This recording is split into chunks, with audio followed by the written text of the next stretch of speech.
meniru dari Bible. Karena kisah itu sudah ada dalam Bible. Nah, nanti saya akan menjelaskan Gus Wafi, menirunya itu bagaimana dan kenapa kita simpulkan itu meniru. Nah, perhatikan di sini yang ingin saya tekankan. Saya tidak mau membahas hal-hal yang bersifat dogmatika atau iman, karena itu nanti akan bersifat subjektif. Nah, bagaimana cara saya membuktikan secara ilmiah bahwa itu menjiplak? Nanti saya akan jelaskan kronologisnya. Ya, kenapa itu tidak masuk akal dan kenapa itu dijiplak dari Bible. Nah, nanti saya akan tunjukkan, poin yang paling akan saya tunjukkan adalah bagaimana Al-Quran merevisi Al-Quran itu. Ya, Al-Quran merevisi Al-Quran yang lainnya. Jadi, kontradiksi itu terlihat ketika Al-Quran bingung apakah Musa itu dia ditanya oleh Allah apa tidak. Nah, kalau di dalam Injil, di dalam kitab Keluaran jelas sekali. Jadi ketika Musa itu melihat api yang menyala begitu, dia menyala di belukar, tetapi belukar itu tidak termakan api. Kita kalau lihat api di belukar, pasti belukarnya itu angus. Nah, ini Musa melihat sebuah penglihatan yang hebat. Dia melihat api yang menyala di belukar, tetapi belukar itu tidak termakan, tidak hangus, terbakar. Nah, makanya di situ Tuhan bertanya kepada Musa, apakah itu yang ada di tangan kananmu? Katanya. Lalu Musa menjawab, tongkat. Nah, narasi ini itu dijiplak oleh Al-Quran, tetapi dengan narasi yang nanti akan saya tunjukkan di mana secara kaidah ilmiah, secara kajian akademis itu lucu. Ya, ingat, saya katakan sekali lagi, saya tidak akan membahas hal-hal yang bersifat iman, tetapi kajian ilmiah nanti akan saya tunjukkan dan nanti akan saya paparkan. Ya, bagaimana itu kita bisa simpulkan menjiplak dan apa kaidah-kaidahnya sehingga itu menjiplak. Nah, untuk pembukaan saya rasa itu saja dulu teman-teman. Terima kasih teman-teman yang memberi support. Terima kasih ya. Ini baru sekedar intermezzo dulu, baru sekedar pembukaan ya. Nanti akan saya tunjukkan bagaimana kita bisa tahu secara akademis itu menjiplak dan apa-apa buktinya bahwa itu menjiplak. Demikian Gus Wafi, kurang lebihnya mohon maaf kalau kata-kata yang salah, memang agak sedikit vulgar supaya teman-teman bisa langsung mengerti. Silakan.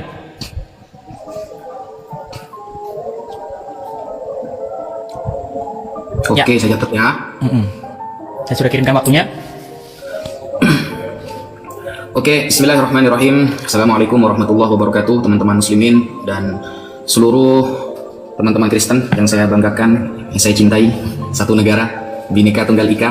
Jadi di sini tema kita yang dipilih oleh Mas Edis adalah agama siapa yang menjiplak ajarannya. Nah, nanti usahakan Mas Edis ketika menerangkan tentang surah Yusuf itu sebutkan ayatnya biar saya cari juga.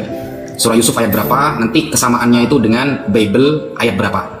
Sehingga saya bisa mengkomparasikan apakah sebenarnya sebuah ajaran ini menjiplak atau tidak. Begini, ketika Mas Edis mengatakan bahwa tema hari ini bukanlah tema keimanan, itu kurang tepat Mas Edis. Tetap itu disebut dengan tema keimanan. Kenapa? Itu sudah tertulis dalam Al-Quran dan sudah diimani oleh umat Islam. Dan juga tertulis dalam Bible dan diimani oleh orang Kristen. Cuma kita akan menemukan nanti fakta sejarahnya apakah benar-benar menjiplak atau tidak. Jadi arahnya kepada ilmu sejarah dan pembuktian nantinya. Nah, tema ini saya benarkan. Saya ACC karena nanti kita bisa membuktikan masing-masing dari ajaran yang ada di dalam Bible dan ajaran yang ada di dalam agama Islam. Contoh tadi sudah menyentuh kepada surah Yusuf. Salah satu surah yang menceritakan agak detail di dalam Al-Quran adalah cerita tentang surah Yusuf daripada nabi-nabi yang lain, sampai menjadi sebuah surah yang bernama surah Yusuf.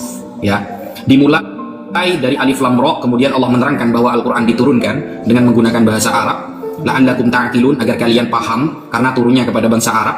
Dan kemudian cerita tentang Nabi Yusuf pertama kali bermimpi melihat bintang, ahada asyara kaukaba, melihat 11 bintang yang tunduk kepada dia, lalu ditakwil oleh ayahnya yang bernama Nabi Yakub alaihi salam. Dan Nabi Yakub mengatakan, la taqassus ru'yaka ala ikhwatika fayakitu laka kaida. Jangan ceritakan mimpi kamu ini Yusuf kepada saudara-saudara kamu, maka mereka sungguh akan hasut kepada kamu. Itu adalah sekelumit tentang cerita Nabi Yusuf, dan Nabi Yusuf ini disebut dengan ahsanal qasosi, cerita yang paling bagus ya, yang diceritakan oleh Allah kepada Nabi Muhammad SAW.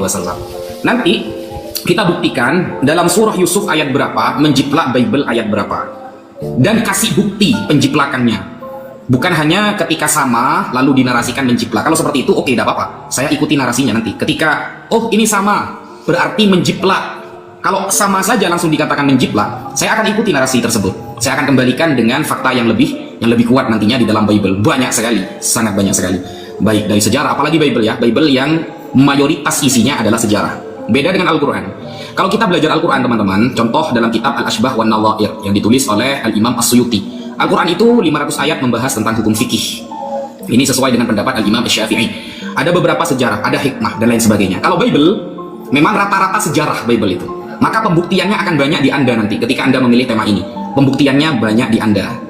Al-Quran hanya sekelumit menceritakan beberapa para nabi, termasuk yang agak lengkap adalah Nabi Yusuf, dan yang paling lengkap adalah Nabi Musa alaihissalam. Hampir di setiap surah yang panjang Allah menerangkan tentang cerita Nabi Musa alaihissalam, tapi tidak kepada Nabi Yusuf alaihissalam. Sehingga Yusuf yang merupakan anak dari Yakub punya 4 istri, 2 istrinya adalah seorang budak dan 2-nya bukan seorang budak. Dari istri yang bernama Rahel punya anak 2, satu Yusuf, yang kedua Binyamin.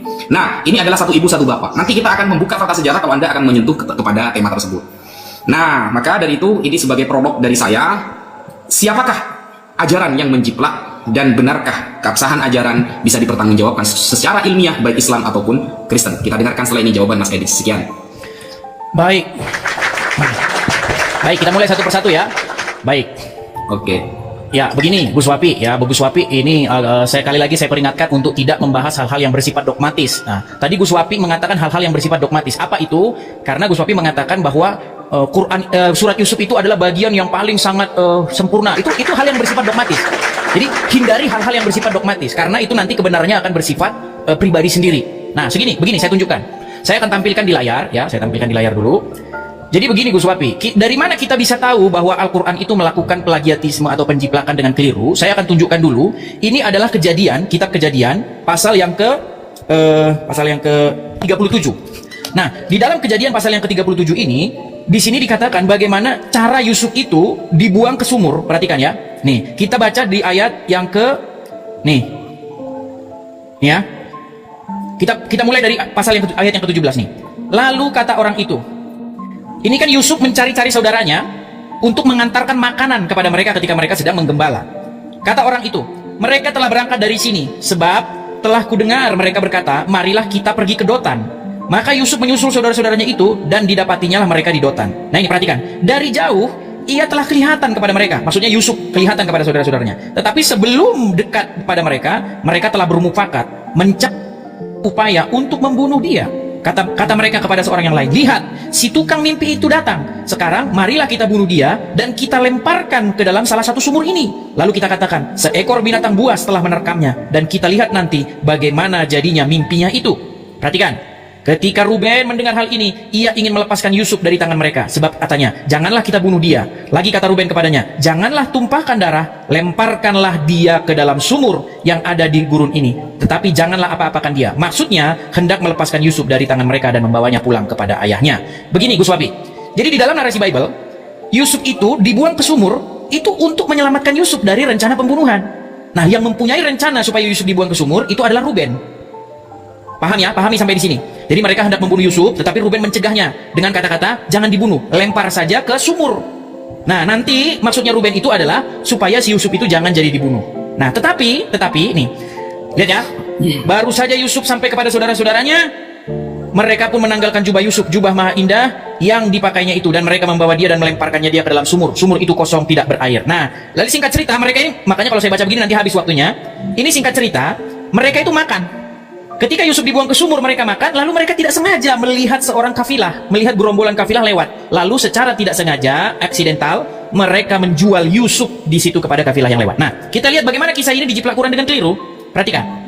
Kita buka surat Yusuf ayat ke-8. Nih ya, artinya, ketika mereka berkata, sesungguhnya Yusuf dan saudaranya lebih dicintai oleh ayah kita daripada kita sendiri. Padahal kita ini adalah golongan. Sesungguhnya ayah kita dalam kekeliruan yang nyata. Perhatikan. Nah, ini jiplaknya nih dengan keliru nih. Bunuhlah Yusuf atau buanglah dia ke daerah supaya perhatian ayahmu tertumpah kepadamu saja, dan sesudah itu hendaklah kamu menjadi orang yang baik.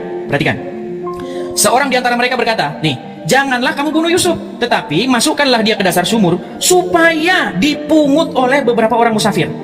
Nah, ini nanti saya jelaskan kenapa ini ayat ini bermasalah. Kenapa orang ini bisa tahu kalau Yusuf dibuang ke sumur maka nanti akan diambil oleh musafir? Dia tahu dari mana? Apakah memang sudah kejadian biasa musafir itu ngambil-ngambil orang dari dalam sumur? Nah, ini nanti saya jelaskan. Hanya saja waktunya habis, nanti saya akan jelaskan panjang lebar. Silakan. Silakan. Sambil saya membalikkan kamera, silakan Gus. Oke, bismillahirrahmanirrahim. Saya belum menemukan pertanyaan ya. Pertanyaannya belum saya temukan. Shalom, sahabat-sahabat semuanya. Selamat sore menjelang malam di sini, dan selamat pagi yang ada di luar negeri. Oke teman-teman, sebelum lanjut menyaksikan video ini, izinkan untuk saya intro sebentar. Mohon ya teman-teman dukungannya untuk channel ini, mohon dibantu di subscribe ya, agar channel ini terus berkembang dan semakin banyak apologet Kristen yang menyadarkan para kadrun. Oke teman-teman, dan sebelum menyaksikan video ini, harap ditonton setidaknya sampai selesai agar tidak ada kesalahpahaman. Oke teman-teman, supaya apa yang disampaikan menjadi berkat. Terima kasih, selamat menyaksikan. Bukan, kayaknya belum selesai narasinya tadi. Iya, karena waktunya udah habis duluan. Ya, jadi begini, ini saya baca ya. Uqatulu Yusufa awit rohuhu arda yakhlu lakum wajhu abikum wa takunu min ba'dihi qauman shalihin. Bunuhlah Yusuf atau buanglah dia ke suatu tempat agar perhatian ayah tertumpah kepadamu, dan setelah itu bertobatlah sehingga kamu akan menjadi kaum yang saleh. Mas Edis menganggap ini meniru Kejadian 37. Kejadian ini kitab orang Yahudi ya, bukan kitab orang Kristen.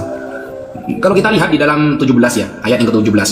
Lalu kata orang itu, mereka telah berangkat dari sini sebab telah kudengar mereka berkata, marilah kita pergi ke Dotan. Maka Yusuf menyusul saudara-saudaranya itu, dan didapatilah mereka di Dotan. Dari jauh ia telah kelihatan ya kepada mereka, tetapi sebelum ia mendekat pada mereka, mereka telah bermufakat mencari daya upaya untuk membunuhnya. Kata mereka seorang kepada yang lain, lihat tukang mimpi kita itu datang, sekarang marilah kita bunuh dia. Sebenarnya dari kedua cerita ini sama-sama menceritakan tentang Yusuf. Tapi saya pengen tahu narasi yang dijiplak oleh Al-Quran yang mana gitu loh, coba tekankan. Narasi yang dijiplak oleh Al-Quran yang mana? Karena Al-Quran di sini menceritakan ketika itu saudara-saudara Yusuf mengajak Yusuf ke tengah hutan. Nah, ke suatu tempat di mana di sana itu ada sumur. Karena saudara-saudara Yusuf itu iri melihat Nabi Yakub lebih cinta kepada Nabi Yusuf daripada yang lain, sehingga ada upaya untuk membunuh Nabi Yusuf. Tetapi pembunuhan itu kemudian beralih kepada cara dengan menenggelamkan dia kepada sumur. Begitu. Nah, narasi jiplakannya mana? Ya, sehingga kalau tadi Mas Edis masih membaca antara Al-Quran dengan Bible, belum ditekankan mana narasinya. Oke, sekalian nanti Anda selesaikan narasi itu. Sekarang saya bertanya kepada Anda. Nah, pertanyaan pertama begini. Coba Mas Edis buka di dalam Yesaya 6. Kalau kita mau pakai perjanjian baru juga ya, perjanjian lama ya. Yesaya 6 nomor 5 sampai 7. Di sana di dalam Yesaya 6 nomor 5 sampai 7, ayat 5 dan 7, itu ada istilah ya. Ini kita tidak lari kepada keimanannya. Ada istilah batu yang menghapus dosa, Mas Edis. Ya, ini kita tidak lari kepada keimanannya. Saya kepengen tanya, batu yang diistilahkan menghapus dosa itu sejauh ini yang saya tahu itu batu Hajar Aswad, Mas Edis. Secara keimanan ya, secara keimanan. Nah, pertanyaan saya begini, yang dimaksud dengan Yesaya dalam fakta sejarah itu batu apa?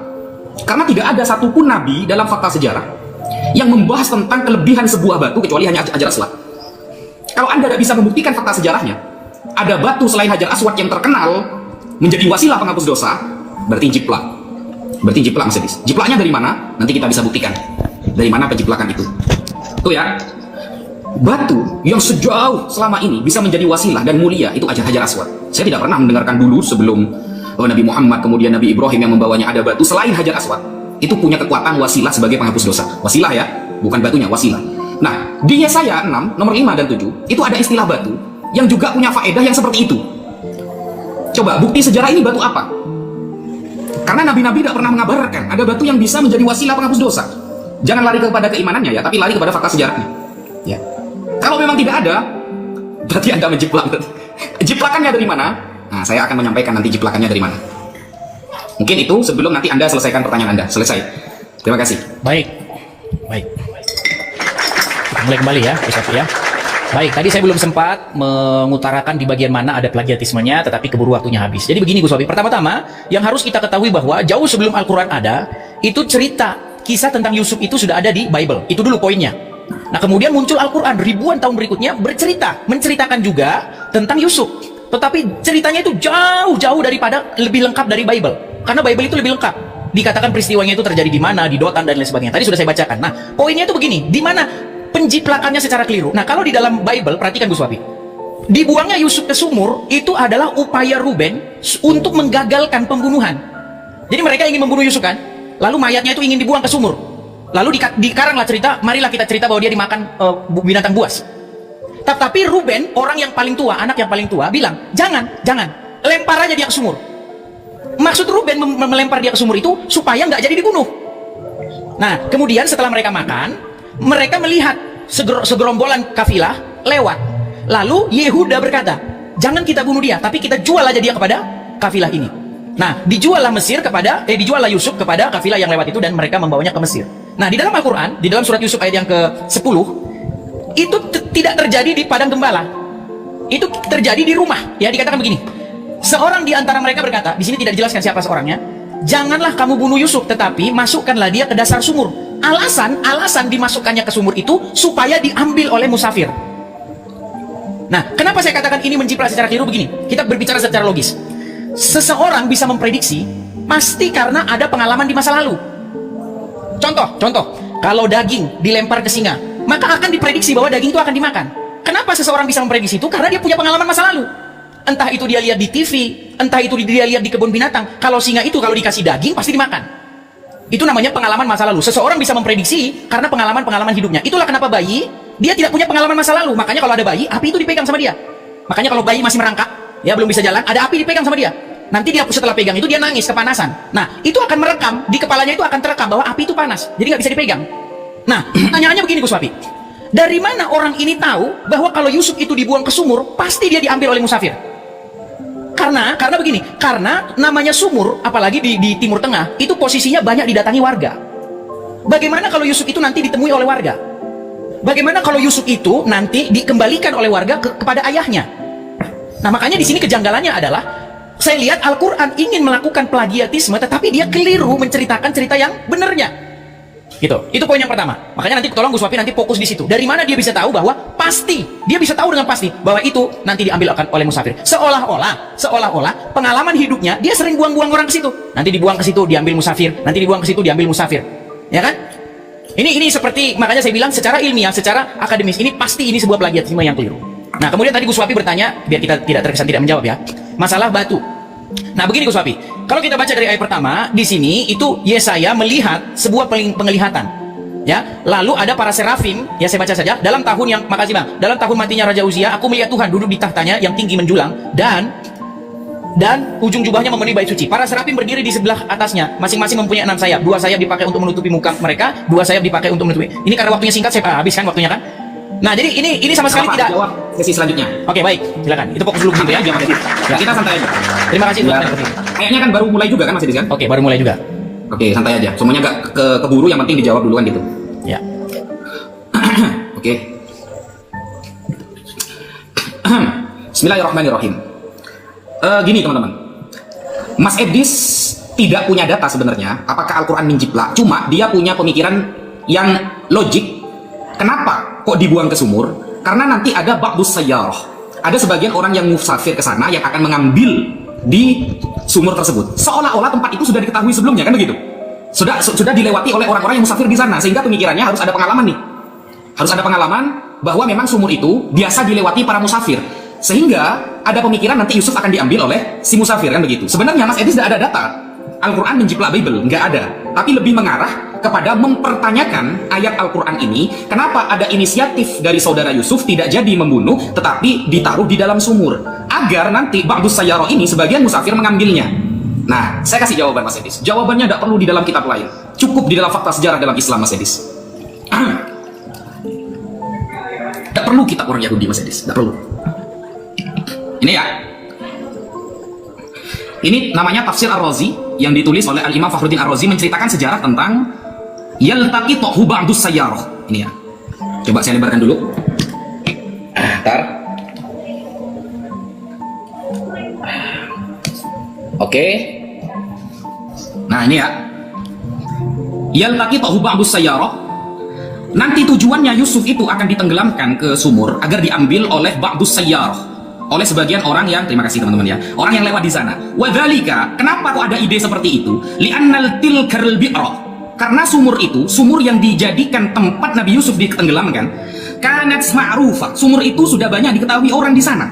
Wa kanu yuriduna 'alaiha katsira, dan banyak orang-orang yang mengambil air di sumur itu. Wa kana ya'lamu annahu idza turiha fiha, dan saudara Yusuf itu tahu kalau nanti Yusuf dibuang ke dalam sumur itu, jazakallah teman-teman, yakunu ila salama aqrab, maka keselamatan Nabi Yusuf lebih dekat kepada selamat, gak jadi dibunuh. Li'anna sayyara, karena para musafir idza jazu waraduha, ketika lewat di sumur itu pasti ngambil air dulu untuk meneruskan perjalanannya ke Mesir. Wa idza waruduha, ketika sebagian orang musafir itu pasti akan mampir ke sumur tersebut, maka syahadu, mereka akan menyaksikan di dalam sumur itu dzalikal insan fiha, bahwa di dalam sumur itu ada manusia. Wa idza syahadu, ketika melihat ada manusia, akhrajuhu wa dhahabu bihi, maka mereka akan mengeluarkan manusia itu, yaitu Nabi Yusuf, dan akan pergi dengan anak yang ada dalam sumur itu. Nah, ini ternyata fakta sejarahnya sudah dijawab oleh para ulama, Mas Edis. Waduh, ternyata para ulama kita itu keren kali, saudara. Apa yang dinarasikan oleh Mas Edis sudah terjawab puluhan ratusan tahun yang lalu. Bahwa sumur itu sudah diketahui, memang sumur itu tempat, kalau di tol itu apa namanya ya, rest area. Rest area di daerah itu untuk terus ke Mesir adalah sumur itu, untuk mengisi air. Nanti perjalanannya akan diteruskan ke Mesir. Itu sudah terjawab. Wa kanal bi'ra ma'rufa. Dan bi'r ini, sumur ini sudah diketahui sebagai rest area untuk perjalanan terus ke Mesir. Gimana? Selamat datang di kebenaran. Nah, jadi saya hanya menunggu jawaban dari Mas Edis. Istilah batu yang spesial itu hanya batu Hajar Aswad di dalam Al-Quran. Apakah yang dimaksud dengan batu yang disampaikan oleh Yesaya nomor 6? Apakah itu menjiplak Al-Quran tentang batu Hajar Aswad, atau itu batu lain? Fakta sejarahnya mana? Ada batu yang spesial kecuali batu Hajar Aswad? Sekian, terima kasih. Baik. Baik. Saya akan mulai dari pertanyaannya ya, supaya nanti sempat menjawabnya ya. Baik, jadi mengenai batu yang di dalam Yesaya itu, Gus Wafi, itu sama sekali bukan berbicara mengenai hal-hal yang bersifat fisik. Karena kalau kita baca dari ayat awal, itu adalah sebuah penglihatan. Bagaimana di situ Yesaya melihat penglihatan akan Tuhan di bait suci. Nah, tetapi Yesaya itu merasa bahwa dia tidak layak sebagai penyampai firman Tuhan itu, karena dia berkata, aku ini seseorang yang najis bibir. Nah, lalu malaikat Serafim mengambil di situ, dikatakan sebenarnya bukan batu seperti batu-batu, bukan, tetapi sebuah koral, maksudnya arang, maksudnya bara. Jadi orang-orang Yahudi, mereka itu dalam sebuah ritual peribadatannya, mereka itu membakar. Jadi mereka membakar sesuatu, makanya di situ ada sepit dan ada batu untuk membakar korban bakaran itu. Nah, batu itu sebenarnya yang dimaksudkan di situ. Jadi itu tidak berbicara mengenai batu sama sekali seperti yang dipikirkan oleh Muslim seperti batu Hajar Aswad. Oke, kita kembali ke tema awal. Begini Gus Wafi, tadi kan kita sudah lihat perbedaan nyatanya, bahwa yang membuang ke dalam sumur itu mereka sendiri. Mereka buang ke sumur, lalu mereka makan. Nah, secara tidak sengaja, secara eksidental, ada kafilah lewat. Makanya Yusuf itu dikeluarin lagi sama mereka. Dikeluarin kemudian dijual oleh orang yang lewat ini. Nah, yang menjadi cerita di dalam Al-Quran, ceritanya bukan begitu. Ceritanya, mereka itu sudah berencana buang Yusuf ke sumur supaya nanti ditemukan oleh musafir. Makanya tadi pertanyaan saya, dari mana mereka bisa tahu dengan pasti bahwa Yusuf itu diambil oleh musafir? Karena namanya sumur, itu kan sesuatu yang sangat vital, kebutuhan rumah tangga yang sangat vital di masyarakat itu. Yang menjadi pertanyaan, mengapa tidak tetangga-tetangga atau penduduk sekitar sumur yang menemui Yusuf? Ya kan?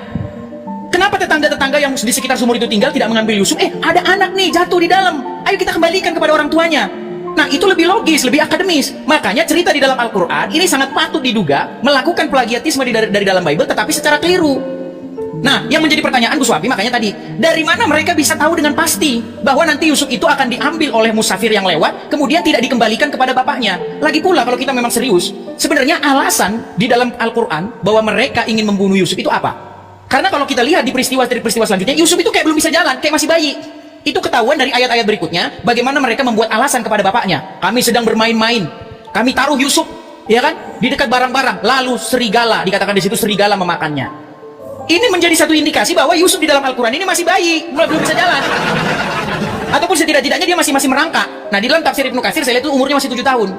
Jadi disinilah yang saya bilang ada sebuah kekacauan di sini. Bagaimana Al-Quran menceritakan Yusuf di dalam Bible, tetapi dengan kekacauan seperti itu. Ingat, kekacauan di sini bukan sudut pandang iman, tetapi sudut pandang akademis, sudut pandang ilmiah, ya kan? Coba tolong itu poin itu ditunjukkan. Nanti saya akan tunjukkan plagiatisme lain. Dan ini Juma sudah berkata ya, saya sudah debat dengan dia dan dia bilang begini, ada kemungkinan, perhatikan, akan saya upload video dia bilang begini, ada kemungkinan Al-Quran melakukan plagiatisme terhadap Bible. Itu Juma sendiri yang bilang.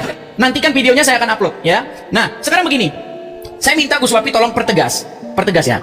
Dari mana mereka bisa tahu bahwa Yusuf itu pasti diambil oleh musafir? Dan kalau kita baca di dalam narasi Bible, itu sumur tua yang tidak lagi didatangi oleh warga. Dikatakan di dalam Bible jelas sumur itu kosong, tidak berair.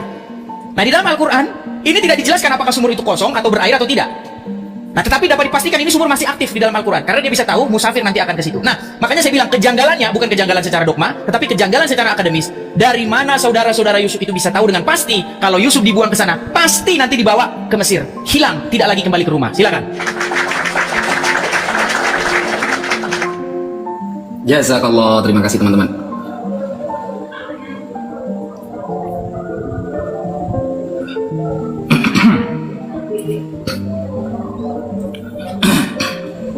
Oke, bismillahirrahmanirrahim. Sepertinya pertanyaan Mas Edi sudah saya jawab ya, bahwa fakta sejarah waktu itu di dalam kitab para ulama. Jadi saya nggak mengambil data di luar Islam, Mas Edi. Anda kalau memaksakan apa yang ada di dalam Bible itu disama-samakan dengan Islam, Anda sudah tidak ilmiah di sini. Karena tema kita itu, ya, tema kita itu, Mas Edi, ajaran siapa yang menjiplak, maka saya harus bisa mempertanggungjawabkan secara data Islam bahwa bagaimana keadaan sumur tersebut. Keadaan sumur tersebut saya harus bisa mempertanggungjawabkan secara Islam. Ternyata sumur itu sudah banyak diketahui masyarakat. Itu yang pertama. Itu belum Anda bantah. Sudah banyak diketahui masyarakat sumur itu. Nah, otomatis orang yang musafir, dia tidak akan punya pemikiran sumur itu ada airnya atau tidak. Karena orang yang musafir pasti datang dari luar kota. Dan itu adalah tempat rest area untuk meneruskan perjalanannya ke Mesir. Pasti berhenti dulu. Toh nanti ternyata nggak ada airnya, dia akan melihat manusia di sana, yaitu Nabi Yusuf. Begitu. Nah, logika sejarah yang saya baca belum terbantahkan. Kecuali musafirnya orang sana, Mas Edis. Orang sana yang sudah tahu itu gak ada air, ngapain dia ke sana, kan begitu. Musafirnya orang sana, tetangga. Ngapain ke sumur itu, gak ada airnya. Ternyata yang dilafatkan oleh Al-Quran adalah ba'dus sayyar, sebagian orang yang di luar kota, yang datang lewat sumur itu. Logik. Kalau orang yang gak pernah datang ke sumur itu, melihat sumur ada air apa tidak.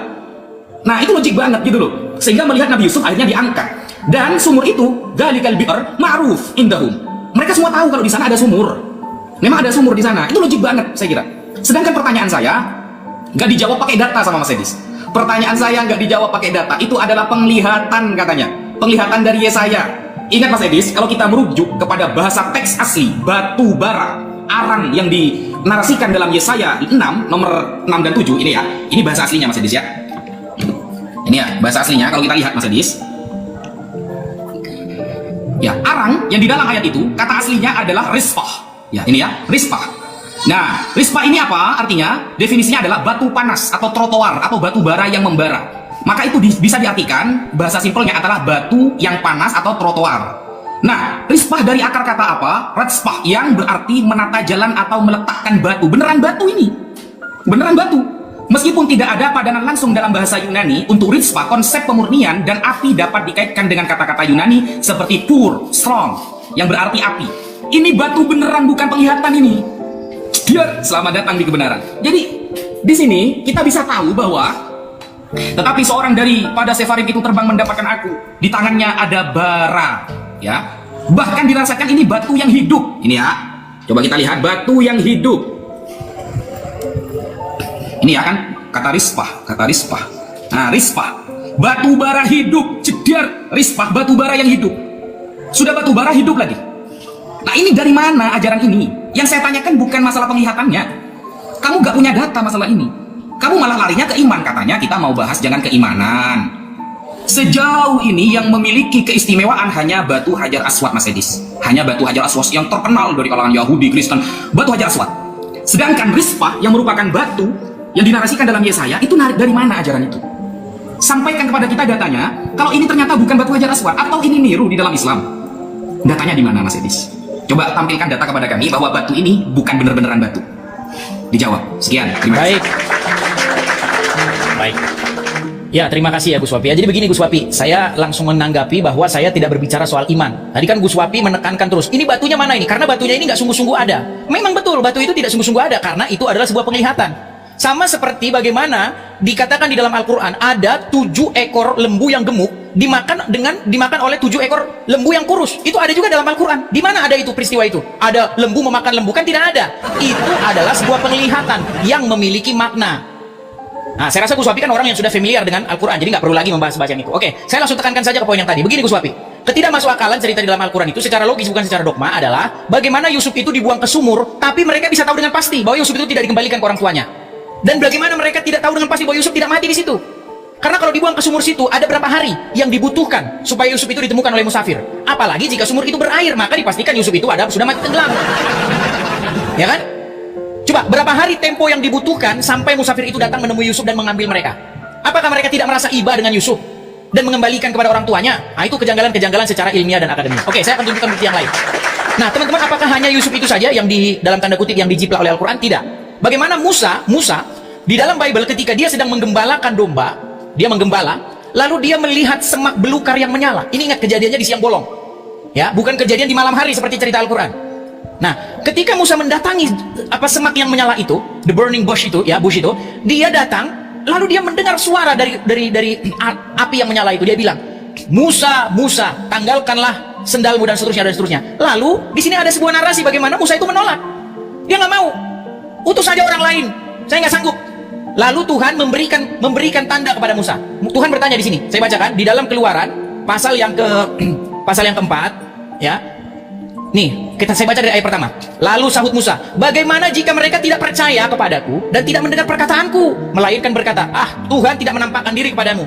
Jawab Tuhan kepada Musa, katanya, 'Apakah yang ada di tanganmu itu?' Jawab Musa, 'Tongkat.' Firman Tuhan, 'Lemparkanlah itu ke tanah.'" Nah, bagian ini dijiplak oleh Al-Quran, tapi kacau. Perhatikan. Itu dijiplak di dalam surat Toha ayat yang ke-19. Perhatikan. Sebelum ke Toha, kita ke Al-Qasas dulu. Al-Qasas 31. Ya. Oke? Nah, di dalam Al-Qasas ayat berapa? Kita mulai Toha dulu, dari Toha 17. Ya, di dalam Toha ayat 17, di sini Allah bertanya kepada Musa, "Apakah itu yang ada di tangan kananmu, wahai Musa?" Ya kan? Ini persis narasi yang dalam kitab Keluaran tadi. Lalu Musa menjawab di ayat 18-nya. Musa berkata, "Ini adalah tongkatku. Aku bertelekan padanya dan aku pukul daun-daun dengannya untuk kambingku, dan bagiku ada keperluan lain lagi padanya." Ini seolah-olah Tuhan bertanya, apa fungsi tongkatnya? Ya kan? Ini Allah ini seperti bertanya kepada Musa fungsi tongkatnya, padahal bukan itu yang ditanya. Yang ditanya apa itu yang ada di tangan kananmu, bukan apa gunanya. Nah, lalu Musa menjawab di sini. Allah berfirman, "Lemparkanlah ia, alqiha ya Musa." Nah, perhatikan ayat ini direvisi di dalam surat Al-Qasas ayat yang ke-31. Nah, di dalam narasi Al-Qasas di sini tidak pernah ditanya kepada Musa apa itu yang ada di tangannya. Tetapi di dalam surat Al-Qasas 31 ini perkataannya bukan alqiha ya Musa, tetapi wa an alqi aso. Ya, yang artinya dan lemparkanlah tongkatmu, bukan lemparkanlah dia. Perhatikan, lemparkanlah dia dengan lemparkanlah tongkatmu itu sesuatu yang berbeda. Nah, kenapa bisa berbeda? Nanti akan saya tunjukkan di part berikutnya. Sabar teman-teman, saya nanti akan tunjukkan. Waktu sudah habis, silakan Gus. Jangan. Meksore. Mas Edis makso. Mas Edis maksa banget gitu loh. Allah Karim. Mas Edis, kalau antum berdiskusi dengan yang lain, mungkin antum bisa berkelit lidah ya. Khusus diskusi sama saya Mas Edis, mohon maaf, jangan berkelit Mas Edis. Saya itu bertahun-tahun belajar tafsir hadis gitu loh. Sekali Anda berkelit, di sana jurang Anda dalam kekalahannya. Ini ya, ini Mas Edis. Pertanyaan saya di awal belum dijawab. Ini hanya dikatakan penglihatan katanya. Ini ya, ini bukan penglihatan. Ini judul perikopnya apa? Yesaya mendapatkan panggilan Allah. Jedar. Ini Yesaya mendapatkan panggilan Allah loh. Ini bukan orang seperti mimpi yang Anda kaitkan dengan Al-Quran itu. Ada 7 lembu memakan 7 ada 7 tumbuhan memakan 7 lembu. Bukan. Ini Yesaya mendapat panggilan Allah. Sehingga dalam tahun matinya Raja Uzia, aku melihat Tuhan duduk di atas tahta. Jadi ini Yesaya sedang diangkat menjadi nabi nih. Menjulang dan ujung jubahnya memenuhi bait suci. Para sefarim berdiri di sebelah atasnya, masing-masing mempunyai 6 sayap. Ini ketika dia dipanggil oleh Allah akan menjadi nabi, gitu loh. Jangan ngarang-ngarang ini mimpi lalu dikaitkan dengan Al-Quran mimpi itu. Gak bisa, gitu loh. Aduh, jadi Yesaya melihat bukan mimpi. Jangan disamakan dengan 7 tumbuhan yang memakan 7 lembu dalam Al-Quran. Itu jelas mimpi kalau itu. Nabi Yusuf mimpi itu tidur. Ini melihat dalam keadaan sadar ketika akan diangkat menjadi nabi. Itu batu apa itu? Kan gitu. Ngarang-ngarang Mas Edis. Ini ya, kalau mimpi, semuanya saya kasih kejadian. Kalau mimpi ini seperti ini Mas Edis. Mimpi itu seperti ini nih. Kejadian 20 nomor 3. Ini ya. Di malam hari, Halya khila bahalom. Dalam mimpi. Nah, ini dalam mimpi, dalam malam hari tidur. Mimpi ini namanya. Yesaya 20 nomor 3. Coba buka Yesaya 20 nomor 3. Nih ya. Kejadian 20 nomor 3. 20 nomor 3. Nih, tetapi pada waktu malam Allah datang kepada Abimelekh dalam suatu mimpi serta berfirman, ini mimpi namanya. Ini mimpi, gitu loh. Yang tadi itu bukan mimpi. Iya, saya ini melihat bukan mimpi. Nah, bentar ya. Nih, ini mimpi nih. Apa mimpi dalam bahasa Ibrani? Mimpi apa artinya? Shalom, ya, shalom atau kholom, mimpi. Ya, ini mimpi nih, berasal dari kata akar ini ya, shalom, khalam, yang berarti bermimpi. Ini ya saya bukan mimpi, bro. Dalam teks Ibraninya bisa bukan mimpi, dia sadar bukan mimpi, melihat dia itu, gitu loh. Ngadi-ngadi Mas Edis ini. Berarti belum terjawab ya pertanyaan saya di awal, belum terjawab. Kasih data Mas Edis, kasih data. Saya kan tadi nunjukin data kan bahwa sumur itu ma'ruf, diketahui orang. Setiap orang yang perjalanan tanpa tahu itu ada ada air atau tidak, dia pasti mampir di sumur tersebut. Nah, ma'ruf. Nah, gitu loh. Mimpi itu ngelindur ya, ngelindur. Orang itu mimpi. Contoh, ya seperti ini contohnya lagi. Kita buka di dalam Wahyu 5 nomor 6. Sampai belum jawab pertanyaan saya Mas Edis. Oke, kok ada puzzle sih? Kenapa ini? Jangan panik gitu. Ada puzzle. Panik. Ada puzzle ini muncul berkali-kali ini. Apa puzzle ini, Rek? Ciri-ciri mau lari bentar lagi nih.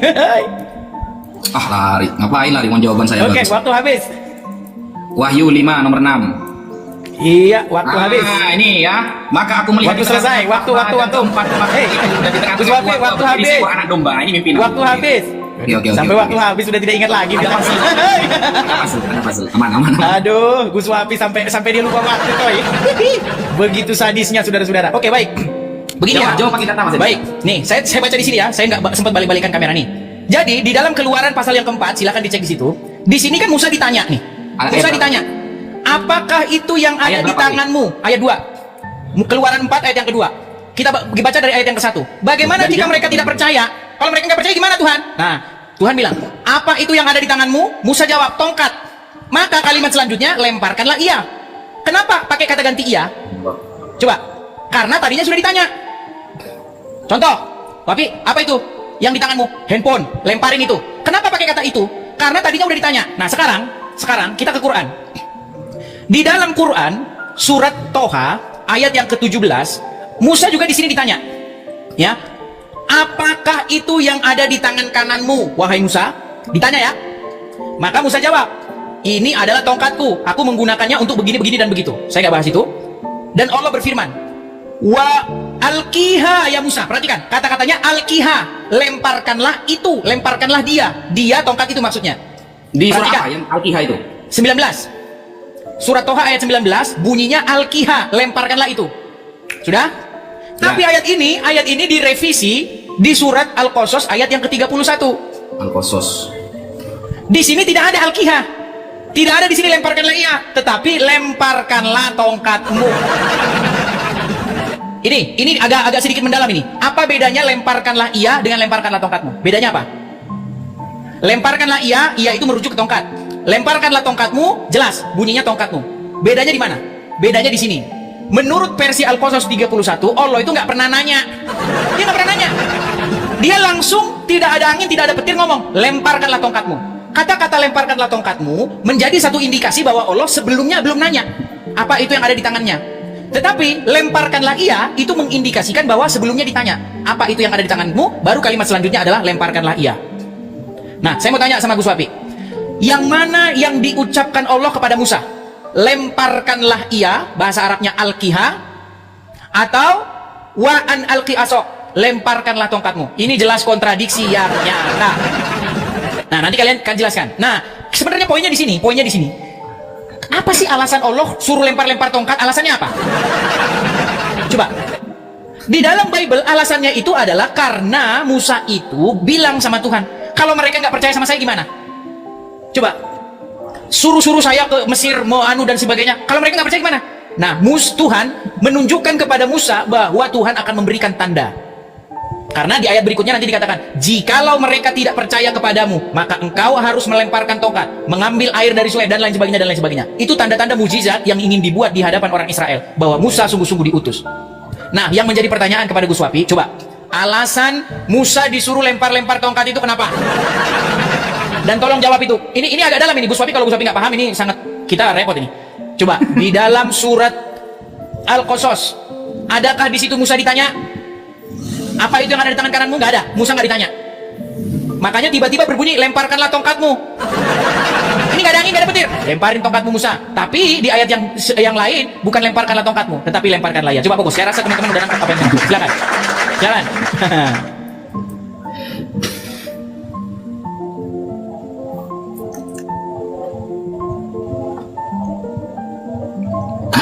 Ya, terima kasih teman-teman. ini kenapa pertanyaan saya yang masalah batu itu tidak dijawab Mas Edis? Coba fokus dulu masalah batu itu dijawab, baru beralih kepada pertanyaan lain. Pertanyaan Anda itu gampang-gampang sebenarnya. Gini loh, tadi surah Yusuf sudah terjawab. Sudah terjawab, Mas Edis sudah terima dengan data saya. Sekarang berganti kepada pertanyaan yang Musa. Dan saya menjawab pakai data Mas Edis. Bukan data dari Bible, fokus kepada Islam, made in Islam, tafsir para ulama. Itu data saya dari sana. Sedangkan dari tadi saya menunggu jawaban dari pertanyaan saya, masalah batu. Ya saya bukan mimpi, dia melihat, bayangkan. Itu melihat bukan mimpi, itu sudah saya kasih ya. Halam, mimpi, atau halam ya. Makanya kalau di dalam bahasa Arab, tafsirul ahlam, tafsir mimpi-mimpi, kan begitu. Dalam Ibrani halam, mirip ya, karena Ibrani itu dengan bahasa Arab satu akar. Nah itu mimpi. Sedangkan ya saya bukan mimpi. Mas Edis jawabnya pakai mimpi, gak ada data lagi. Bayangkan, datanya mana? Itu saya minta Mas Edis. Sehingga kalau pertanyaan-pertanyaan kemudian kedua, ketiga, masalah Nabi Musa, mau masalah Nabi Adam sekalipun, saya bisa menjawab pakai data Mas Edis. Apalagi pertanyaan yang tadi ini ya. Ini surah Toha. Berawal dari ayat ke-17. Wa ma tilka biyaminika ya Musa. Apa yang ada di tangan kananmu wahai Musa? Lalu Allah mengatakan, Nabi Musa mengatakan, menjawab, qala hiya 'asai. Ini adalah tongkatku. Atawakka'u 'alaiha wa ahushu biha ala ghanami waliya fiha ma'aribu ukhra. Jadi tongkatku ini bisa apa? Ya, aku bersandar kepada tongkat ini, merontokkan daun-daun dengan tongkat ini untuk makanan kambingku dan memiliki keperluan lain. Itu perbincangan Allah, perdiskusian Allah dengan Nabi Musa. Kemudian ayat selanjutnya, qala alqiha ya Musa. Allah berfirman setelah ada perdiskusian dengan Allah antara Nabi Musa dengan Allah bertanya tentang masalah tongkat. Lalu Allah mengatakan alqiha ya Musa. Lemparkanlah tongkat itu wahai Musa. Bukan lemparkanlah tongkat itu, lemparkanlah itu. Astagfirullah.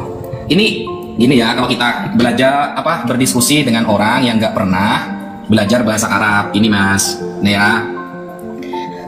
Lemparkanlah itu. Lalu Mas Edis mengira ini bukan tongkat begitu. Saya mengira itu tongkat.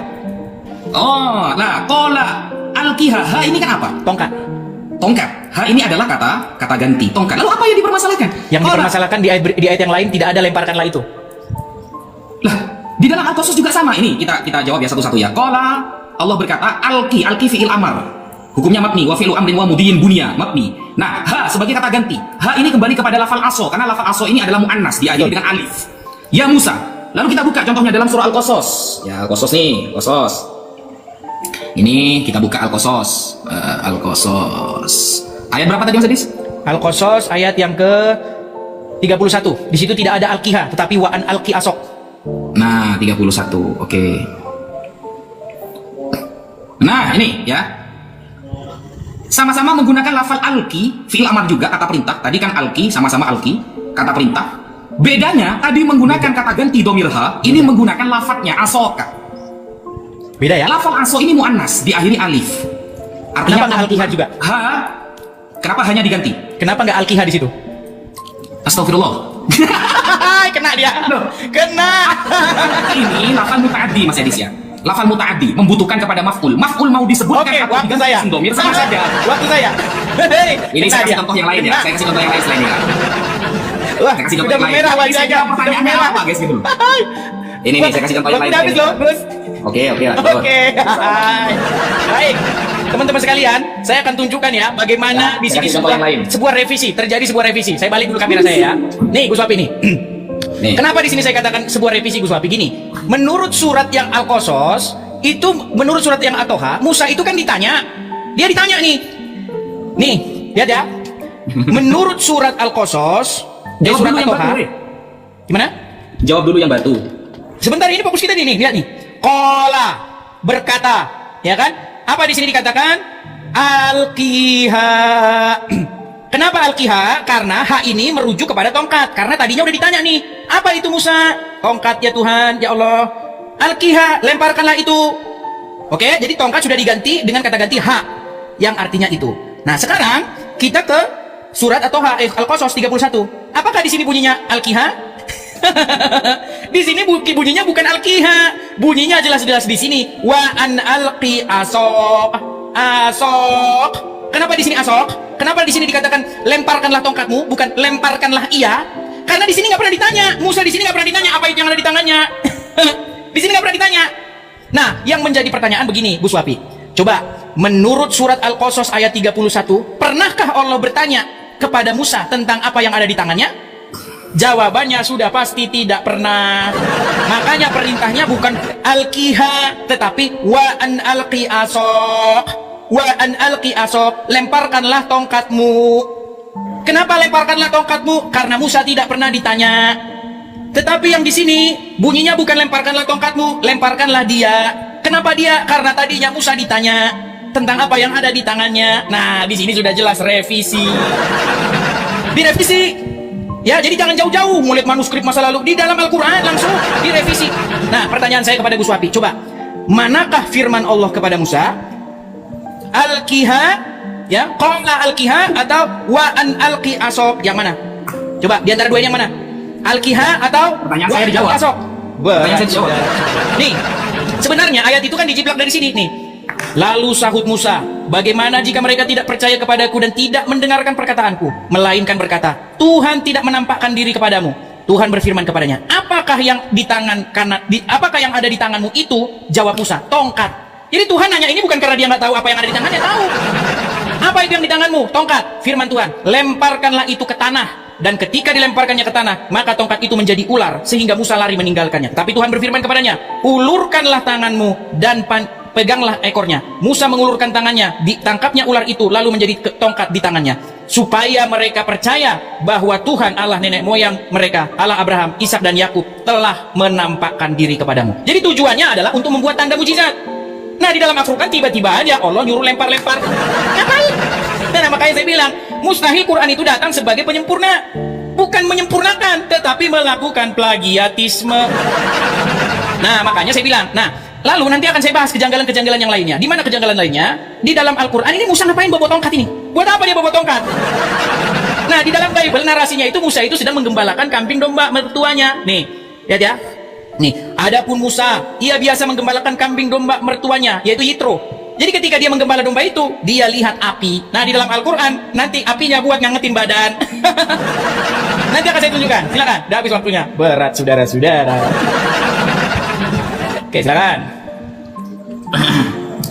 Oke. Ini saya terangkan ya. Tapi pertanyaan saya nggak dijawab ya, heran saya. Kenapa Mas Edis pada dijawab yang batu tadi? Halo, Mas Edis? Ya, silakan. Mas Wapi. Kenapa kok udah dijawab yang batu tadi? Saya pengen nanya dulu. Tadi kan sudah saya jawab penglihatan. Silakan. Loh, itu kan itu kan bukan mimpi, bro. Kata kamu kan mimpi. Itu ketika dia jadi nabi. Gitu loh. Jawablah. Gitu. Kok malah lemas kayak gitu orang ini? Ini nih ya, nih. Saya jawab pakai ilmu nahwu. Ini harus menjelaskan ilmu nahwu sorofnya tadi, guys. Berat. Kecuali gini, kecuali sampean itu bisa mengkritik ilmu nahwunya gitu loh. Ini ya. Ini saya terangkan. Fi'il muta'addi. Apa fi'il muta'addi? Fi'il itu kata kerja, muta'addi yang butuh kepada objek. Jadi fi'il muta'addi adalah kata kerja yang butuh pada objek atau maf'ul dalam ilmu nahwu sorof. Contoh, doroba Zaidun Muhammadan. Doroba sebagai fi'ilnya, kata kerjanya memukul. Zaidun sebagai objek, Zaid memukul sebagai subjek. Objeknya yang dipukul adalah Muhammadan. Ya, ini didengarkan ini, kamu gak jawab. Ya, Zaid memukul Muhammad. Muhammad sebagai objek. Ini namanya fi'il muta'addi. Nah, sekarang kita bahas ini ya. Alqi asoka. Alqi ini adalah fi'il amar yang fa'ilnya mustatar wujuban, disimpan secara wajib karena kata perintah. Ya, karena kata perintah. Alqi, lemparkanlah. Siapa? Subjeknya Musa, karena menggunakan fi'il amar, maka subjeknya disimpan. Nah, asoka sebagai objek, maf'ulnya, karena ini fi'il muta'addi. Lemparkanlah wahai Musa asoka, Tongkatmu. tongkat kamu. Nah, sama dengan ini. Alqi, alqi fi'il amar, ya, alqi fi'il amar berarti kata kerja yang menyimpan subjeknya yaitu Musa. Ya, lemparkanlah wahai Musa. Maksudnya asoka, asok. Betul. Objek. Kenapa pakai H? Lah, kecuali begini Mas Edis, sampai menemukan dalam literatur bahasa Arab tidak boleh H ini disebutkan sebagai fa'ilnya, tidak boleh. Sebagai objeknya, maf'ulnya. Nah, baru kamu akan mengatakan, wah ini direvisi. Lah, Kenapa alqi bukan alqiha? Ya itu, Kenapa alqiha? makanya saya jelaskan. Tunggu dulu, ini waktu saya kan, jangan dipotong, gitu loh. Sampai Anda kalau menemukan di dalam bahasa Arab fi'il muta'addi wajib menyebutkan maf'ulnya, baru berarti ada revisi nih, salah nih Al-Quran secara tatanan bahasa Arab. Ternyata penyebutan objek atau diganti dengan isim domir itu ha, ada huwa, ada hu, ada huma. Ini sama saja ini, gak ada bedanya, gak merubah makna ini bro. Kecuali kamu menemukan ya aturan dalam bahasa Arab, fi'il muta'addi harus menyebutkan objeknya, asok harus begitu, gak boleh diganti dengan kata ganti isim domir. Nah, baru keren, begitu loh. Nah, sudah ya. Itu sebenarnya ilmu nahwu Nggak sorof. nangkep, Gus Wafi nggak nangkep Mas Edi juga. sebenarnya nangkep apa enggak saya nggak paham ya. Nggak, Gus Wafi nggak nangkep saya. Karena ini Saya jelasin bahasa lagi. Arab, tunggu dulu, jangan dipotong. Ini waktu saya bro, gitu loh. Anda dari tadi motong-motong pertanyaan saya dari awal tidak Anda jawab. Ya, hanya masalah penglihatan. Mana? Batu apa itu dalam penglihatan itu? Gitu loh. Batu apa itu? Coba dijawab. Saya pengen dengar jawaban Anda menggunakan data bahwa penglihatan yang datang kepada Yesaya itu bukan Yesaya tidur, bukan. Itu memang benar-benar melihat. Ya, bukan tidur dia. Itu batu apa? Dari tadi saya nanya nggak dijawab, hanya cuma seperti itu. Giliran saya harus menjelaskan dengan datanya, kan nggak imbang kan kalau seperti ini kan? Kalau pertanyaan seperti ini receh, ini bab nahwu sorof ini, fi'il muta'addi ini sudah di luar kepala saya. Cuma karena kamu tidak pernah belajar bahasa Arab, sehingga kamu itu pusing gitu loh. Kok bisa ada kata ganti domir, lalu yang satu menyebutkan objeknya? Nah itulah kegabrulan Mas Edis. Nanti saya akan bertanya, ya, saya akan ada pertanyaan baru. Kalau batu ini kan sudah gak dijawab sama sekali ya. Mas Edis sepertinya sudah menyerah dengan pertanyaan itu. Dia hanya mengatakan ya sudahlah itu penglihatan. Mau gak mau, suka gak suka kamu ya sudahlah itu penglihatan. Gak usah pakai data, gak usah pakai apa. Ya sudah. Itu kita menunjukkan bahwa dari tadi kita menjelaskan pakai data, saudara. Kita pakai data. Mas Edis sama sekali gak pakai apa-apa sama sekali. Ya, kita akan ada pertanyaan baru setelah ini ya. Akan ada pertanyaan baru. Sekian. Makasih terima Bang, makasih. Waduh. Sangat disayangkan ya, Gus Wafi ini pura-pura nggak nangkep atau gimana? Tolonglah Gus Wafi, janganlah kura-kura dalam perahu pura-pura tidak tahu. Gus Wafi ini. Gus Wafi, dengerin. Lemparkanlah, lemparkanlah iya. Iya itu merujuk Pertanyaan saya kemana? Sebentar. Lemparkanlah iya. Al-Qiha. Iya merujuk kemana? Asok. Oke, merujuk ke tongkat atau asok. Betul. Tetapi yang menjadi pertanyaan bukan itu. Yang menjadi pertanyaan begini. Kenapa di dalam Quran surat yang Al-Qasas bukan Al-Qiha? Bukan lemparkanlah iya, tetapi lemparkanlah tongkatmu. Tahu nggak jawabannya apa? Karena bedanya ada bedanya. Bedanya, sebentar ini waktu saya. Bedanya, tadinya Allah tuh nanya dia, apa itu yang ada di tangan kananmu wahai Musa? Makanya kalimat perintahnya bukan lemparkanlah tongkatmu, tetapi lemparkanlah dia. Karena tadinya ditanya. Sudah paham? Ya, lanjut aja. Nah, kamu. sedangkan yang di versi yang di versi Atoha, ya kan? Yang versi Al-Qasas nggak pernah ditanya. Musa itu nggak pernah ditanya. Coba cari kalau ada Musa di sini ditanya. Makanya bunyinya bukan Al-Qiha, tetapi bunyinya lemparkanlah tongkatmu, bukan lemparkanlah dia. Memang kata dia itu memang merujuk ke tongkat. Saya paham, saya tahu Gus Wafi. Tapi kenapa kalimatnya tidak sama? Contoh. Gus Wafi bertemu dengan Edis. Edis nanya sama Gus Wafi. Gus Wafi, apa itu yang di tanganmu? Gus Wafi jawab, HP. Saya bilang, lemparkanlah dia.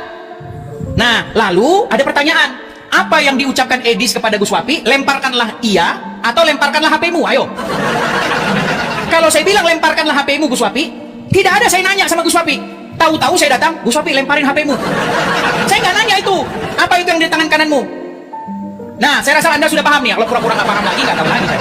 Makanya saya bilang, wa an alqi asok, ya, dan lemparkanlah tongkatmu direvisi oleh surat Toha. Jadi alqiha bukan wa an alqi asok lagi, sudah berubah. Nah, jadi pertanyaannya sekarang poinnya. Ini poinnya. Mana yang benar? Allah nanya dulu kepada Musa tentang apa yang ada di tangannya, atau nggak pakai nanya, langsung lemparkanlah tongkatmu. Nggak pakai nanya-nanya. Kalau dalam Bible jelas, Tuhan bertanya dulu. Makanya bunyinya bukan lemparkanlah tongkatmu. Di dalam Bible tidak ada bunyinya lemparkanlah tongkatmu, nggak ada. Tetapi lemparkanlah itu. Karena tadinya sudah ditanya apa itu yang ada di tangannya. Nah, sekarang tolong jelaskan itu. Yang manakah yang difirmankan Allah kepada Musa? Lemparkanlah tongkatmu atau lemparkanlah dia? Yang mana di antara dua itu? Jangan kau bilang dua-duanya. Dua-duanya, itu dua-duanya. Lemparkanlah tongkatmu, terus direvisi. Lemparkanlah dia. Berat.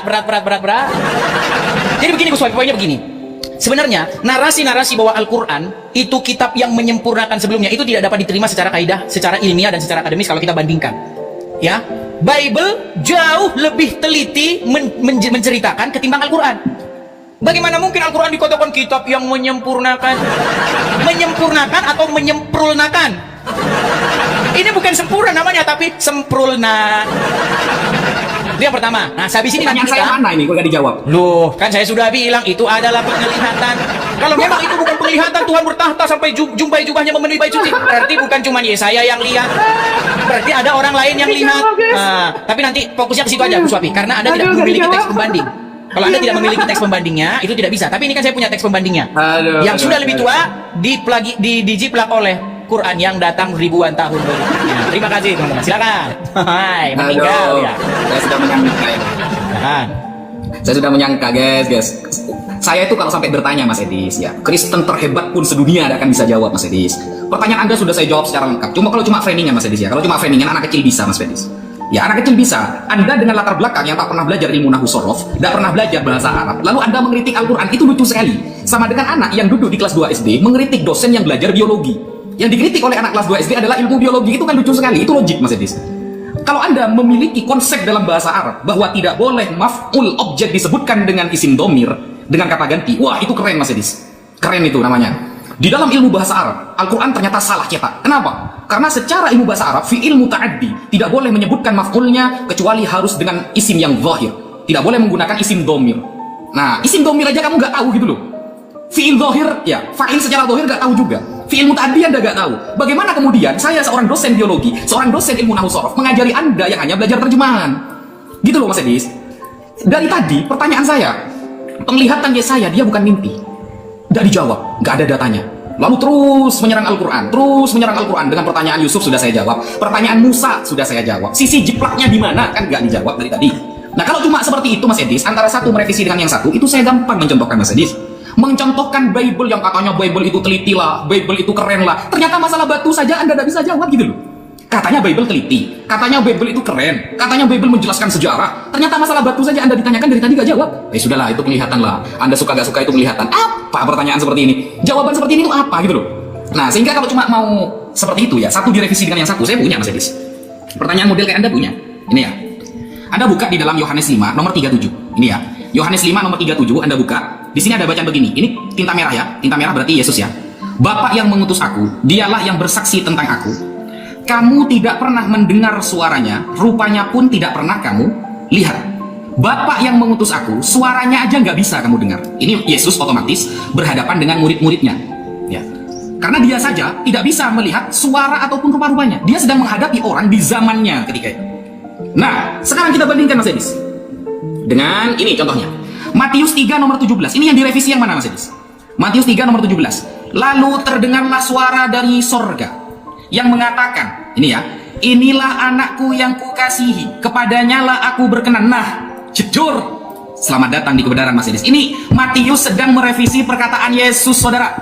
Ya, Matius sedang merevisi perkataan Yesus. Kata Yesus, suaranya tidak mungkin didengar, rupanya tidak mungkin terlihat. Ternyata Matius merevisi, ini bukan perkataan Yesus, ini perkataan Matius. Lalu terdengarlah suara dari sorga yang mengatakan, inilah anakku yang kukasihi, kepadanya lah aku berkenan. Nah, gimana? Ini mana yang direvisi ini? Yang benar Yesus apa Matius? Kan cuma seperti ini kan pertanyaan Anda kan? Cuma seperti ini, sekelas ini pertanyaan Anda. Coba dijawab tadi ya, kalau Anda masalah batu tadi Anda sudah tidak bisa menjawab ya, datanya nggak ada. Sekarang ini pertanyaan saya yang baru. Tolong dijawab, jangan fokus hanya kepada Al-Quran.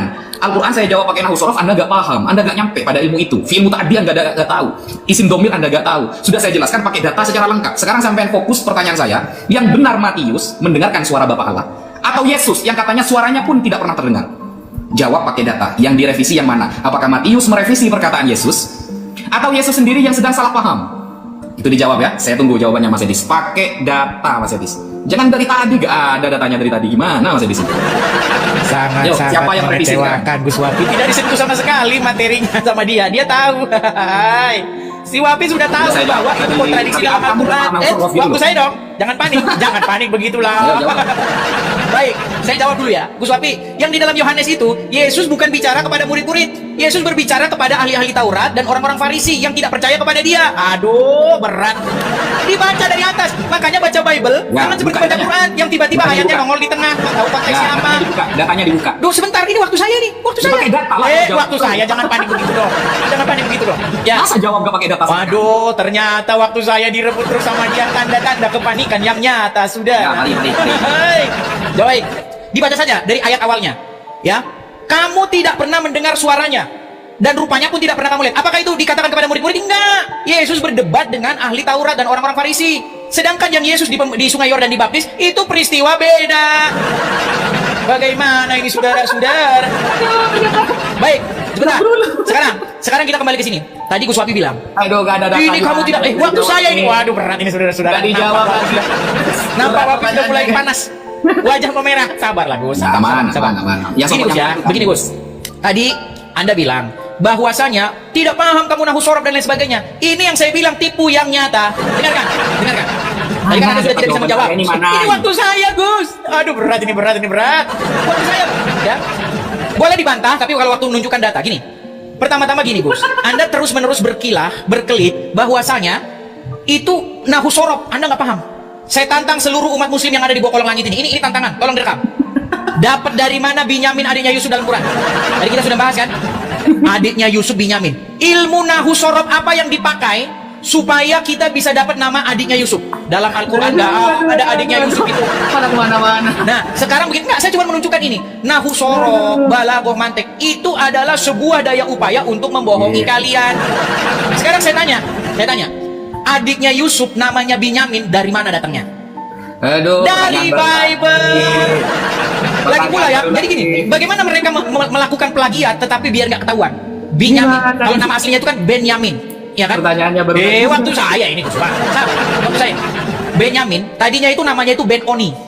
Ben itu, kalau bahasa Arabnya itu bin, anak dari, ya kan? Nah, Ben-Oni itu anak kesengsaraan, karena ketika Rahel memperanakkan Ben-Oni, dia meninggal, makanya sangat terpukul itu, Yakub itu, makanya dikasih nama anak kesengsaraan. Tetapi nama itu dirubah, namanya dirubah menjadi Benyamin. Ya kan? Nah, sekarang kalau Anda baca ayat tafsir Al-Quran, nama adik Yusuf namanya bukan Binyamin, Bunyamin kan? Apa itu Bunyamin? Secara kaidah bahasa Ibrani juga nggak ketemu. Makanya saya bilang, itu nahu sorob itu bohong-bohongan. Dari mana? Nahu sorob apa yang dipakai sehingga bisa tahu nama adik Yusuf namanya Bunyamin? Benyamin diganti Bunyamin biar mirip-mirip, biar nggak ketahuan jumlahnya, dirubah sedikit. Jadi Gus Wafi gini, intinya begini. Gak ada jawaban. Kesamaan. Ada kisah Yusuf, ada Musa bertemu dengan semak belukar yang menyala, the burning bush itu. Tapi semuanya itu sudah ada di dalam Bible. Muncul Al-Quran dari Arab Saudi ribuan tahun ingin menceritakan hal-hal yang sama, tetapi ketika dibaca ketahuan. Makanya saya simpulkan, orang yang membaca Bible dengan membaca Al-Quran dengan fair tanpa terkontaminasi oleh dogma pasti akan menyimpulkan bahwa mustahil Al-Quran ini tidak melakukan plagiatisme terhadap Bible. Silakan. Jawab. Aduh. Guys, gimana ini guys? Kok Islam yang disuruh jawab pakai data terus? Dari tadi pertanyaan saya gak ada yang dijawab pakai data. Aduh, ini padahal sudah berapa putaran ya? Saya kan sudah mengatakan tadi, gak dijawab di putaran pertama boleh, dijawab di putaran kedua. Jadi ada satu putaran, Anda fokus menjawab pertanyaan saya pakai data, Mas Edis. Gitu loh. Tadi saya tanyakan, antara Matius mengatakan ada suara dari sorga, katanya itu di depan ahli Taurat, di depan ahli Farisi. Sedangkan Yesus sendiri dalam Yohanes mengatakan, suaranya gak pernah kamu dengar. Berkata kepada siapa Yesus? Nah, suaranya gak pernah kamu dengar. Sekarang titik tekannya apa? Pertanyaan saya, yang benar itu suara Allah didengar apa tidak? Nah, yang benar tidak pernah didengar oleh ahli Taurat. Tunggu dulu, kok panas ini waktu saya. Saya sedikit tadi kan saya santai Mas Edis. Ini waktu saya ya, waktu saya. Santai dulu, jangan sampai topi Anda berwarna merah itu sudah karena panas gak bisa jawab pertanyaan saya itu. Topi Anda sudah sampai berwarna merah itu loh. Gak bisa itu Anda bisa menjawab itu. Sampai kacamatanya putih jadi hitam itu ya. Saking dari buta dari kebenaran dia guys. Titik tekannya, yang benar Matius apa Yohanes? Kalau masalah batu sudahlah, Anda tidak bisa jawab ternyata ya. Itu bukan level pertanyaan Anda ternyata. Nanti akan saya ajukan pertanyaan itu kepada orang yang levelnya di atas Anda. Mungkin para pendeta yang sudah terkenal di Indonesia ya. Nah, karena ternyata levelnya nggak sampai kelas seperti itu, oke, saya turunkan level pertanyaan saya. Ya, yang direvisi. Nah, ini ya, membandingkan dua ayat antara satu ayat dengan satu ayatnya berbeda. Lalu mana yang direvisi kata dia? Oke, saya juga pernah punya pertanyaan seperti itu. Matius mengatakan suara terdengar. Yohanes mengutip perkataan Yesus, tidak akan pernah didengar suara Allah. Suara Allah gak akan pernah didengar. Bapak yang mengutus aku, suaranya tidak akan pernah kalian dengar. Nah, yang benar titik tekannya, suara Bapak Allah ini didengar atau tidak? Jangan bilang benar kedua-duanya. Jangan bilang benar kedua-duanya. Gak bisa, ya gak bisa kalau benar kedua-duanya. Antara Matius atau Yohanes yang benar, atau Yesus yang benar. Itu siapa yang paling benar ya, Mas Edis? Suara Bapak Allah siapa yang paling bisa didengar? Matius didengar, Yesus dengan tegasnya sebagai Tuhan yang menjadi manusia mengatakan tidak pernah kalian dengar. Oke, itu pertanyaannya. Satu sesi setelah ini jawab, ya. Satu sesi setelah ini jawab. Biar imbang, Mas Edis. Saya sudah menunjukkan data, menjawab. Kemudian Anda sama sekali tidak menunjukkan data. Ini katanya Anda 13 tahun belajar Al-Quran. Lalu Anda mengatakan saya tantang para ahli nahu sorof menemukan masalah Binyamin. Bro, jangan kepada pertanyaan yang baru. Selesaikan dulu yang tadi gitu loh. Kabur. Itu pertanyaan remeh. Kabur. Dan Anda ketika bertanya tentang nahu sorof lalu dikaitkan dengan kisah Binyamin, itu nggak nyambung. Nahu sorof itu ilmu gramatikal Arab. Binyamin itu masalah sejarah. Dapat dari mana? Nyambung, saudara. Gitu loh. Binyamin dapat dari mana? Kalau seperti itu nih, saya kasih pertanyaan baru nih, karena sampai nggak ada data sama sekali, nggak apa-apa. saya tumpukan pertanyaan kepada Anda untuk menunjukkan bahwa Anda sebenarnya nggak paham Bible Anda sendiri. Nih ya, Kejadian 41 nomor 43. Lalu Fir'aun menyuruh menaikkan Yusuf dalam keretanya yang kedua. Sampean cari ya, saya tantang orang ahli Ibrani dan Yunani sedunia. Saya tantang orang ahli Ibrani dan Yunani sedunia dari kalangan Kristen. Di mana ada lafal Ibrani dan Yunaninya Fir'aun. Ini bohong ini, Bible bohong ini ya. Lalu Fir'aun menyuruh menaikkan Yusuf. Mana? Coba cari di dalam Yunaninya. Ya, dibaca cari. Kai mana? Gak ada Fir'aunnya. Coba kita buka ya di dalam contohnya Leningrad ya, Leningrad. Coba cari di sini kata Fir'aun yang diterjemah ada Fir'aun di sini. Ibrani Yunaninya yang mana? Buktikan secara gramatikalnya. Kalau gak bisa, berarti Bible bohong dalam menerjemah Ibrani dan Yunani. Begitu, dan jawab pakai data. Ya, pertanyaan saya dua berarti ya. Suara Allah didengar atau tidak? Mana yang benar, Matius atau Yohanes? Yang kedua, Kejadian 41 nomor 43. Kata Fir'aun dalam Kejadian 43 ini, 41 ayat 43. Di mana kata? Habis. Ya, begitulah ya kualitas muslim. Jadi jangan berharap pada mereka yang berilmu, saudara-saudara. Tiada mereka yang berilmu, saudara-saudara. Baik, ini ada waktu saya ya, Gus ya. Waktu saya, Gus. Jadi begini, Gus. Saya hampir putus asa, tapi saya masih percaya. Masih percaya saya ada satu orang muslim yang pintar. Masih percaya. Tapi sampai hari ini sudah 13 tahun saya cari belum ketemu. Begini Gus Wafi, dengarkan ya. Namanya terjemah itu baik terjemahan Bible maupun terjemahan Al-Quran. Terkadang ada ayat-ayat tertentu yang memang salah diterjemahkan. Kita akui sama-sama. Nah, di dalam waktu saya ini Gus Wafi. Terkait waktu saya. Saya kasih contoh ya, saya kasih contoh. Tadi kamu mengatakan, mana di sini Firaun? Nggak ada di sini Firaun. Di dalam surat Yusuf, lalu adik Yusuf dalam tanda kurung Bunyamin. Saya tanya, di ayat Quran mana ada Binyamin? Kalau ada saya lompat dari Monas. Nggak ada. Namanya terjemahan. Nah, sekarang menjadi pertanyaan. Dapat dari mana Al-Quran Binyamin itu? Tolong Gus Wafi tegas jawab. Dapat dari mana bahwa adiknya Yusuf bernama Binyamin yang dirubah oleh penerjemah Al-Quran jadi Bunyamin? Nggak tahu artinya apa. Kalau Binyamin ada artinya, ya kan? Nah, sekarang begini. Jujurlah Gus Wafi akui bahwa para mufasir atau penerjemah Al-Quran nyolong dari Bible. Ayo akui itu. Ya, tolong akui itu Gus Wafi. Biar kita enak diskusinya. Nah, Gus Wafi tadi melakukan perbandingan. Ini di dalam Matius.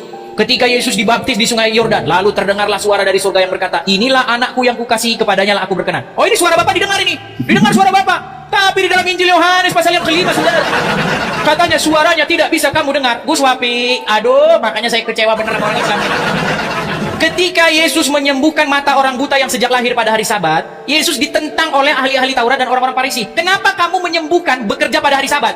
Mereka nggak senang karena Yesus melakukan pekerjaan pada hari Sabat. Lalu Yesus berkata kepada mereka bahwa mereka tidak mengenal Bapaknya Yesus. Bapa yang mengutus aku, kamu tidak kenal.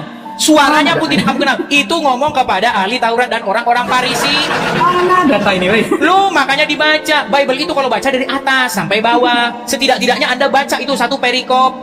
Jangan seperti membaca Al-Quran, satu ayat tiba-tiba nongol. Nih, bayangkan. Di dalam Bible, Musa itu sedang menggembalakan domba.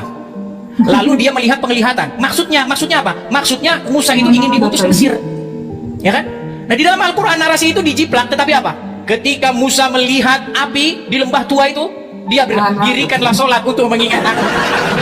Ini apa-apaan ini? Masa ada narasi dirikanlah sholat untuk mengingat? Dari mana jalan ceritanya? Tapi kalau ke situ Gus Wafi belum sanggup, karena Gus Wafi belum tahu apa-apa tentang Al-Quran. Gini, yang ingin saya maksudkan begini Gus Wafi, tolong kita akui bahwa para penafsir Al-Quran itu memang mengambil rujukannya dari Bible. Contohnya apa? Nama adik Yusuf itu namanya Bunyamin. Jujur Gus Wafi, itu nyolong dari Bible. Wah, ada yang Nausorob dari mana bisa tahu adiknya orang namanya Bunyamin? Terus yang kedua, masih banyak lagi tuh. Berapakah jumlah murid Isa Hawariun? Dari mana mereka tahu 12? Nausorob apa itu? Pasti mereka nyolong lagi dari Bible. Namanya Yuhanan, namanya ya begini-begini. Nyolong lagi dari Bible. Nama istri Ibrahim, ada Hajar, ada Sarah, nyolong lagi dari Bible. Nggak ada di Quran istri Ibrahim namanya Sarah Hajar. Nggak ada. Kalau ada saya terjun dari Monas. Pokoknya teman-teman, kalau teman-teman betul melakukan penelitian, saya orangnya yang telah melakukan penelitian Bible dan terhadap Al-Quran. Saya dan semua orang yang menggunakan akal sehat akan menyimpulkan bahwa Al-Quran melakukan penjiplakan, penipuan terhadap Bible. Dan Zuma sudah mengakui, nantikan video saya akan menguploadnya. Zuma sudah mengakui kemungkinan Quran itu menjiplak Bible. Tunggu videonya saya upload. Ngeri, berat. Sudah. Duh, Saya nunggu data dari tadi Mas Edis, Mas Edis. Mana datanya dari tadi Mas Edis? Saya tunggu antara Matius sama Yohanes yang benar yang mana. Kok cuma itu kan narasi Anda? Saya tidak butuh narasi Anda Mas Edis. Karena narasi seperti itu akan nol di pikiran saya kalau tidak dikuatkan dengan sebuah data. Anda mengatakan bahwa kasus di dalam Matius, ya kasus di dalam Matius itu arahnya kepada ahli Taurat yang menolak Yesus. Sedangkan kasus di dalam Yohanes itu kepada murid-murid Yesus. Data sehingga mana yang benar? Antara Matius atau Yesus sendiri mendengarkan suara Allah atau tidak mereka itu. Suara Allah bisa didengar atau tidak Mas Edis? Itu intinya yang saya minta datanya. Dari tadi gak ada data Mas Edis, Mas Edis. Aduh, kalau kata Pak Prabowo Mas Anies, Mas Anies. Datanya mana Mas Edis gitu loh. Minimal data lah tampakkan. Oh ternyata suara Allah itu bisa loh didengar. Yang benar adalah Matius. Karena saat itu Yesus sedang gak benar kan begitu. Atau yang benar adalah Yesus. Karena Matius saat itu gabrul, semprul kan begitu. Datanya mana? Jangan hanya narasi buta seperti itu. Kalau cuma narasi seperti itu orang lain bisa Mas Edis. Hanya bernarasi seolah-olah pendapatnya paling benar dan disahkan oleh Yesus. Gak ada kan datanya Anda dari tadi. Lalu mengaitkan masalah Binyamin. Kalau Anda mau mengaitkan masalah Binyamin, tunjukkan ayatnya. Saya kan mengatakan di awal perdebatan saya mengatakan, Anda ketika mengkritik Al-Quran, tunjukkan dulu ayatnya, lalu bagaimana paham Anda tentang ayat itu, baru saya luruskan nanti. Anda langsung mengatakan Binyamin, lalu menantang-nantang orang ahli Nahu Sorof. Gak nyambung. Nahu Sorof itu gramatikal Arab, sedangkan Binyamin itu nama dalam fakta sejarah. Gak nyambung. Itu namanya bukan Nahu Sorof, Nahu Saraf namanya itu. Kamu sudah sakit sarafnya ini. Mengait-ngaitkan ilmu gramatikal dengan ilmu sejarah itu sakit saraf namanya, Nahu Saraf gitu. Bukan Nahu Sorof. Kemudian Mas Edis, tentang Fir'aun. Tadi kejadian 41 nomor 43 nyolong di mana Bible itu? Istilah Fir'aun. Padahal di Ibrani nggak ada, di Yunani nggak ada. Nyolongnya di mana? Lalu Anda mengatakan biasalah, namanya kitab suci itu terjadi kesalahan terjemahan itu sudah biasa. Loh, jangan langsung menyerah seperti itu Mas Mas Edis. Jangan langsung menyerah. Tunjukkan dulu datanya baru bernarasi. Sama seperti saya tadi. Anda mau jangankan bertanya Binyamin, bertanya kakek-kakeknya saya bisa menjelaskan dengan data loh. Bahwa Binyamin anak dari ibu yang bernama Rahel ketika itu menikah dengan Nabi Yakub. Yakub adalah saudara kandung dengan Esau. Sedangkan mereka berdua adalah anak kembar dari Nabi Ishak. Nabi Ishak putra dari Nabi Ibrahim. Nabi Ibrahim dari terus. Bisa saya menjelaskan. Pakai data saya nanti di dalam kitab Qasasul Anbiya yang ditulis oleh Al-Imam Ibnu Katsir Ad-Dimashqi. Ada datanya. Semua ada datanya. Gitu loh. Tapi tolong pertanyaan saya, datanya tampilkan dulu baru Anda bernarasi gitu loh. Biar saraf Anda tidak jadi merah seperti topi Anda gitu. Topi Anda langsung merah itu. Tadi di awal perdebatan ya kacamata Mas Edis itu putih guys. Di pertengahan perdebatan dia langsung hitam kacamatanya. Jadi apa namanya ya, saking dari pusingnya tidak bisa melihat dari kebenaran ya. Tolong, nyolong di mana? Kejadian 41 nomor 43 diterjemahkan ada Fir'aun. Kalau memang itu kesalahan terjemahan, buktikan LAI bahwa LAI salah menerjemah. Buktinya mana datanya? Orang di LAI jauh lebih cerdas daripada Anda. Di sana paham bahasa Ibrani, paham bahasa Yunani. Anda Ibrani nggak bisa, Yunani nggak bisa, lalu mengatakan terjemahan LAI salah. Wah, Anda merendahkan orang-orang LAI kalau gitu. Orang di LAI itu ketika menerjemahkan mereka menggunakan para ahlinya. Bukan kayak Anda yang hanya hidup di Amerika, kacamata hitam, songkok merah, tapi nggak ada data kan begitu. Begitu loh Mas Edis. Datanya tunjukkan Fir'aun ini nyolong dari mana? Karena dalam bahasa teks aslinya Ibrani dan Yunani nggak ada istilah Fir'aunnya. Kata Fir'aunnya nggak ada. Dijawab dulu satu sesi Mas Edis. Baru nanti akan saya jawab pertanyaan Anda. Kalau Anda bertanya Binyamin, sebutkan ayatnya, suratnya, saya jawab dengan menggunakan data. Sekian. Terima kasih. Ayo. Saya jawab dulu dari awal ya, dari awal dulu. Jadi Gus Wafi, ketika Yesus berkata, kamu tidak mendengar suaranya, apakah itu berbicara bahwa suara Bapa bisa didengar atau tidak? Tidak.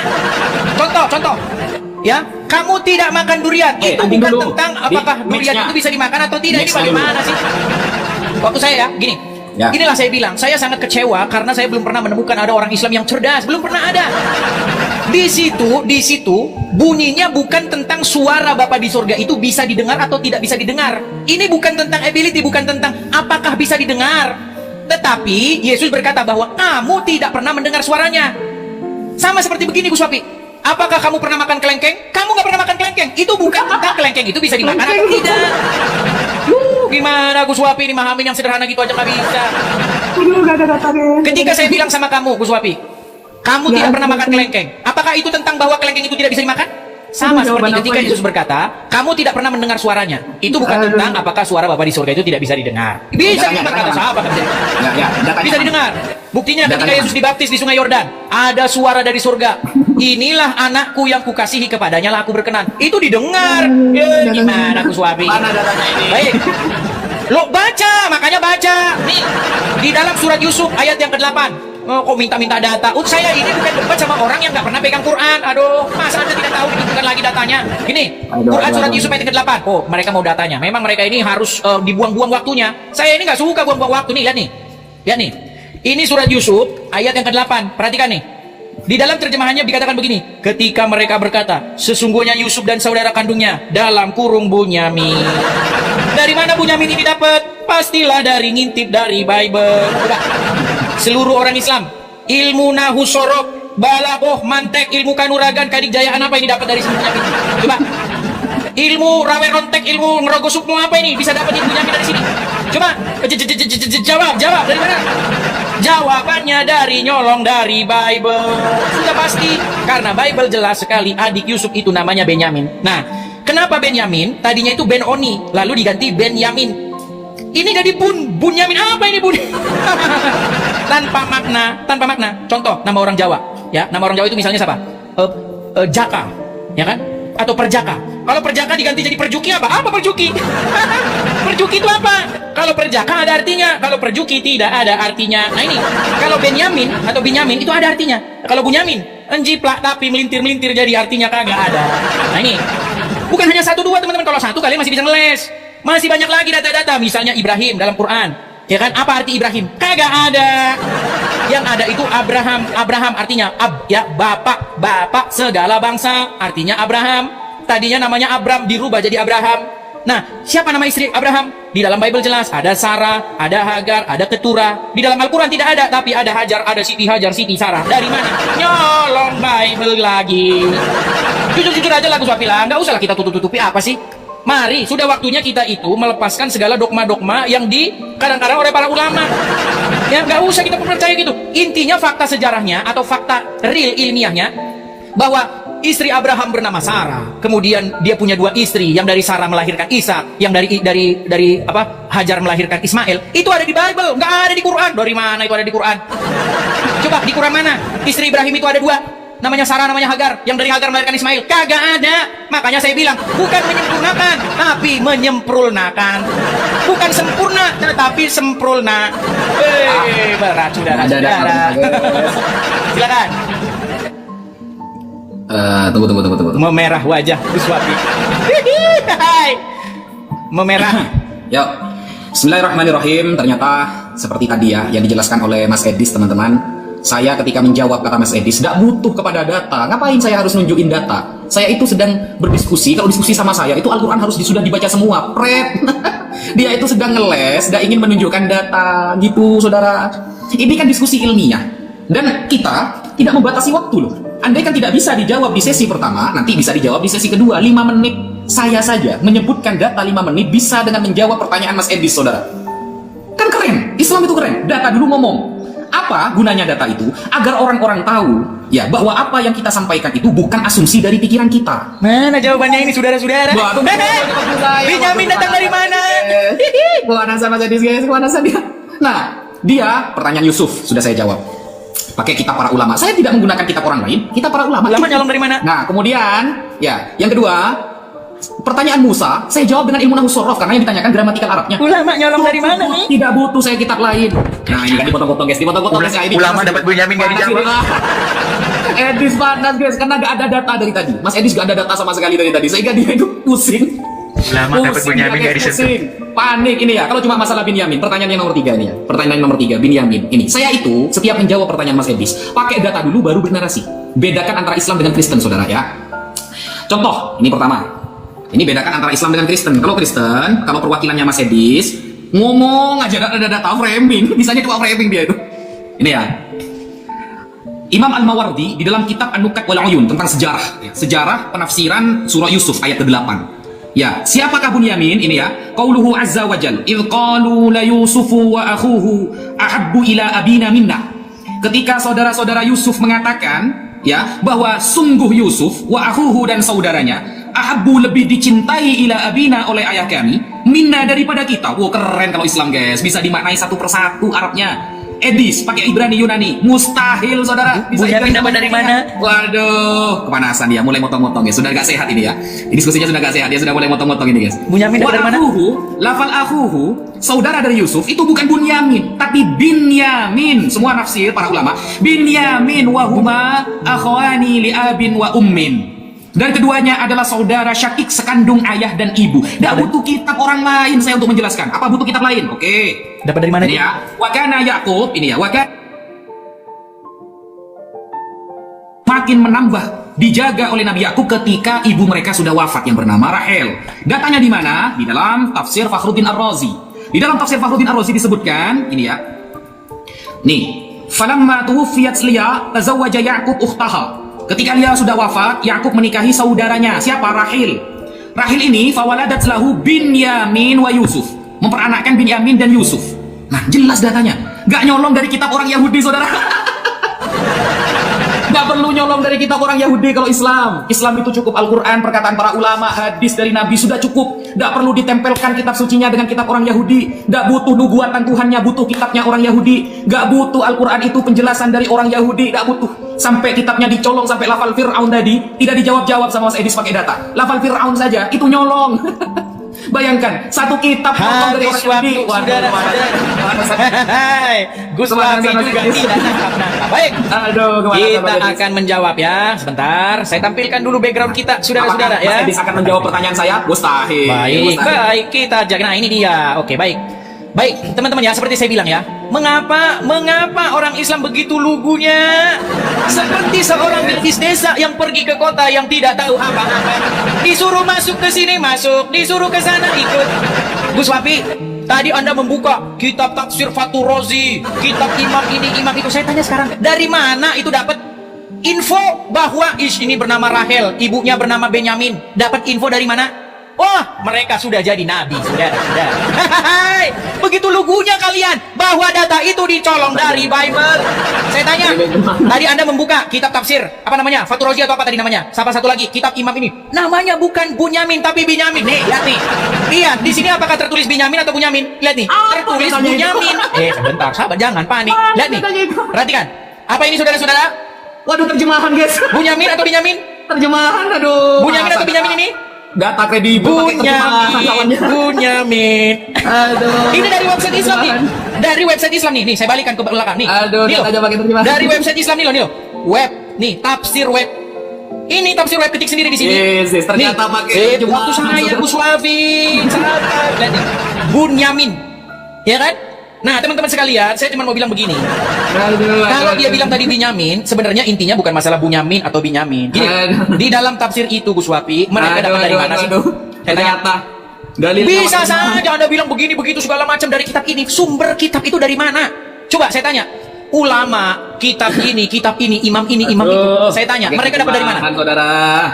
Ayo Gus Wafi, tolong dijawab itu. Dari mana Fathur Razi, dari mana imam ini, imam itu, Imam Nawawi, Imam Nawawi, Sabah, Maliki, Hambali, segala macam, dari mana dapat Binyamin? Jawab, dari mana? Sudah dipastikan dari Bible.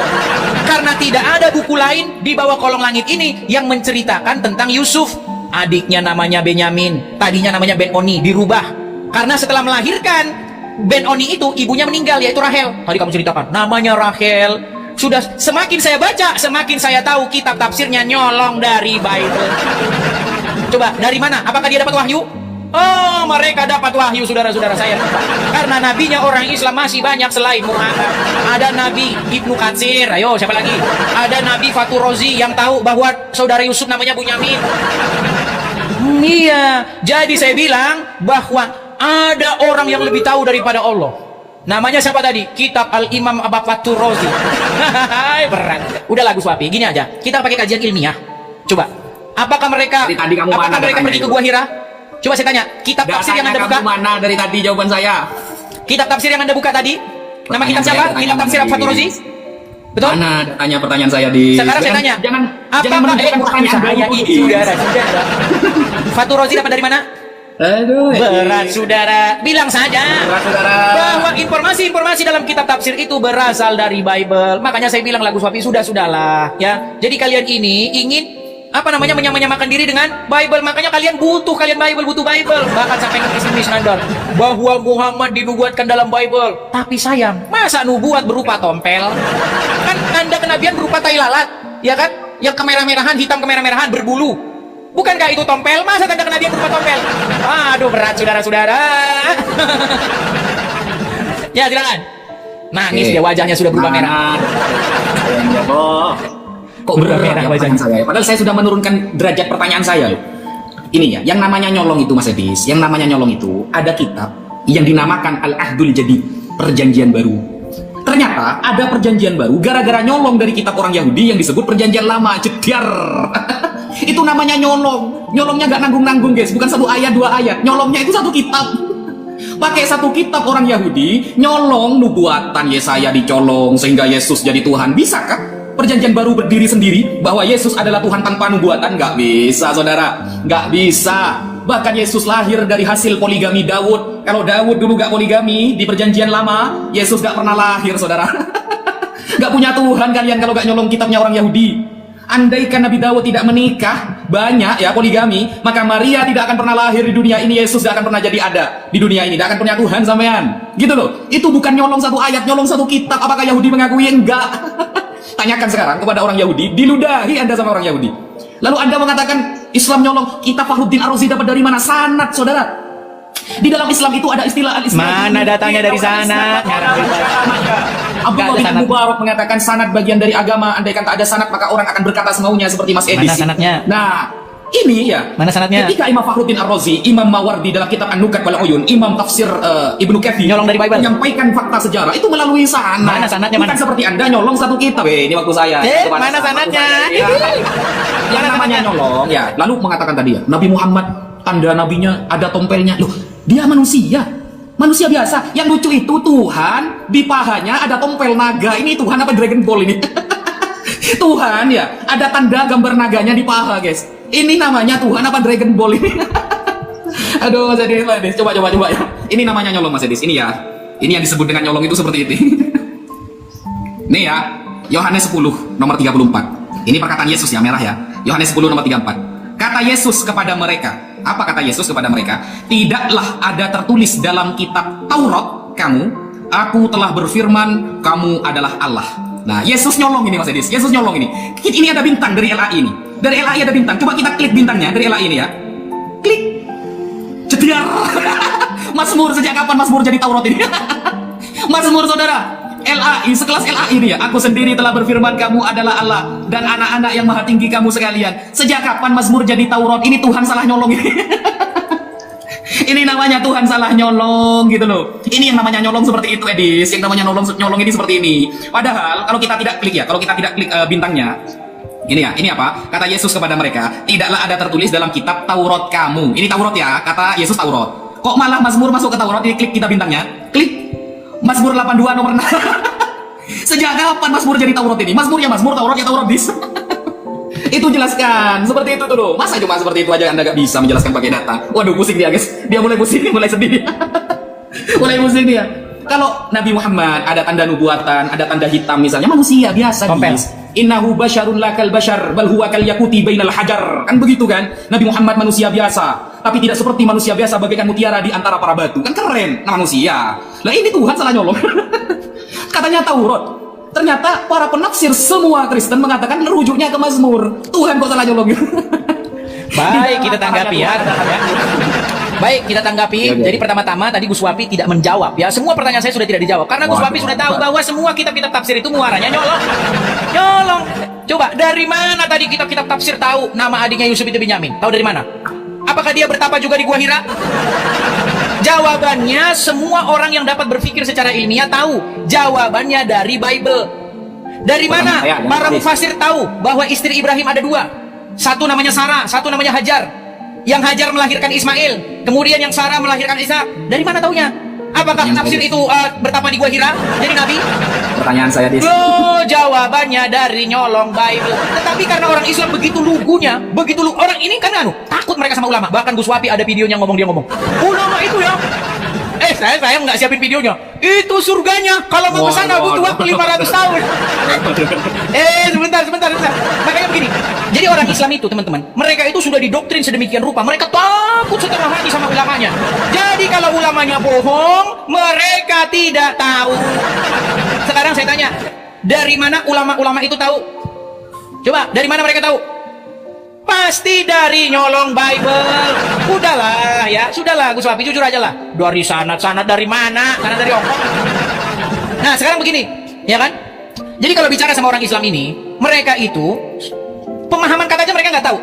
Apa sih Taurat itu? Orang Islam kalau ditanya Taurat apa, mereka bilang Taurat itu kitab. Bahlul. Taurat itu adalah kata yang dijadikan bahasa Arab, yang bahkan Muhammad sendiri nggak tahu apa itu Taurat. Taurat itu berasal dari bahasa Ibrani. Apa bahasa Ibraninya Taurat? Torah. Apa arti Torah? Torah itu sebenarnya bukan buku. Torah itu artinya secara kata artinya hukum, pengajaran. Loh, gimana? Kalau Torah Musa atau kitab Taurat Musa itu merujuk kepada kitab Kejadian, Keluaran, Ulangan, Bilangan, Ulangan. Itu. Nah, sekarang begini. Sekarang apakah orang Islam tahu apa itu Taurat? Nggak tahu, disangkanya. Justru ya, Al-Quran mengambil kosakata dari luar bahasa Arab. Contoh, kosakata yang diambil. Taurat. Coba tanya orang Islam, apa mereka tahu Taurat? Nggak tahu dari mana akar katanya Taurat itu apa. Orang itu bahasa Ibrani. Kemudian Injil. Coba tanya orang Islam, tahu nggak Injil itu apa? Pusing palanya. Injil itu kata yang diarabkan, berasal dari bahasa Yunani, dari dua kata, eu dan angelion, artinya kabar baik atau berita sukacita. Jadi misalnya begini. Oh, Gus Wafi, Anda dapat uang nih. Itu sebenarnya kabar sukacita itu secara kaidah bahasa itu kabar baik, dan kabar baik itu kalau diterjemahkan itu Injil. Tapi itu makna secara etimologi, tapi ada juga makna terminologi. Nah, kata Injil itu merujuk kepada sebuah kabar gembira tentang datangnya Yesus. Makanya Injil Matius juga, inilah awal mula Injil, permulaan Injil, kepermulaan kabar baik. Nah, orang Islam ngambil kata-kata tapi tidak tahu artinya. Seperti kita orang emak tahu kan, saya lagi OTW katanya. Apa OTW? Nggak tahu OTW. OTW itu kan kependekan dari on the way, ya kan? On the way, lagi di perjalanan. Tapi karena emak ya asal jiplak-jiplak aja. Saya mau OTW. Jadi begitu, Al-Quran mengambil bahasa-bahasa lain di dalam bahasa Arab itu disebut sebagai kata-kata yang berasal dari bahasa ajam, ya kan? Bahasa asing. Ada dalam Al-Quran bahasa-bahasa asing yang orang Arab sendiri nggak tahu apa artinya. Jadi kitab Taurat kamu itu bukan merujuk kepada Musa, pengajaran maksudnya. Aduh, Gus Wafi. Oke, kita turun lagi. Besok kursus lagi Gus Wafi, kursus. Ini penutupan ya. Oke, silakan. Penutupannya. Oke, Bismillahirrahmanirrahim. Nggak bawa data, nggak bawa apa, masih di sini. Gini loh, nih ya. Arti kata Taurat aja nggak paham dia, guys. Heran saya.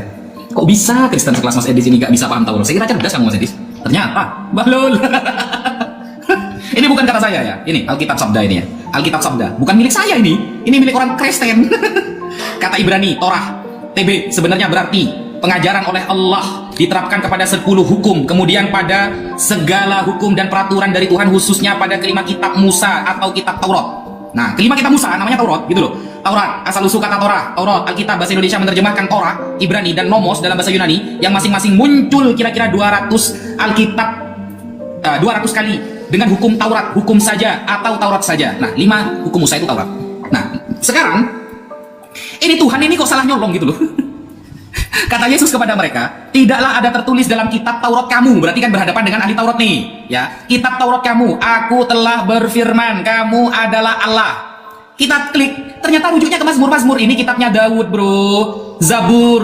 Wa ataina Dauda Zabura. Allah memberikan kitab Zabur kepada Nabi Daud. Bukan Taurat itu Musa. Gitu loh. Ini Tuhan kok bisa salah nyolong, ini gimana ini? Tuhan kok bisa salah nyolong ini?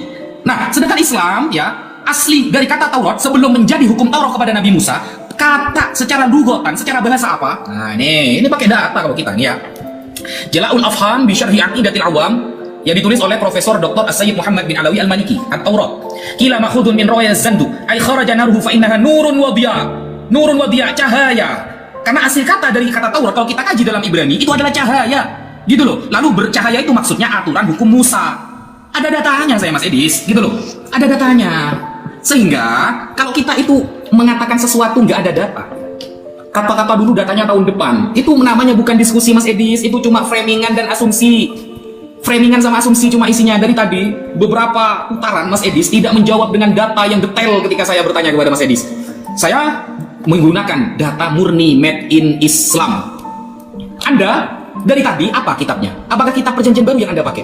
Tidak, saudara. Kitabnya Yahudi yang dari dia pakai. Kejadian, Ulangan, Bilangan, Imamat. Semuanya kitab Yahudi. Tanpa kitab Yahudi, Yesus tidak akan pernah jadi Tuhan. Tanpa kitab Yahudi, maka Kristen tidak akan pernah datang ke dunia. Tanpa kitab Yahudi, tak ada nubuatan bagi ketuhanan Yesus. Tanpa kitab Yahudi, tidak ada istilah penebusan dosa dan penebusan-penebusan yang lain. Tanpa kitab Yahudi, Anda tidak akan pernah tahu apa itu namanya dosa waris, apa itu namanya pengorbanan dosa. Tidak ada tanpa kitab Yahudi.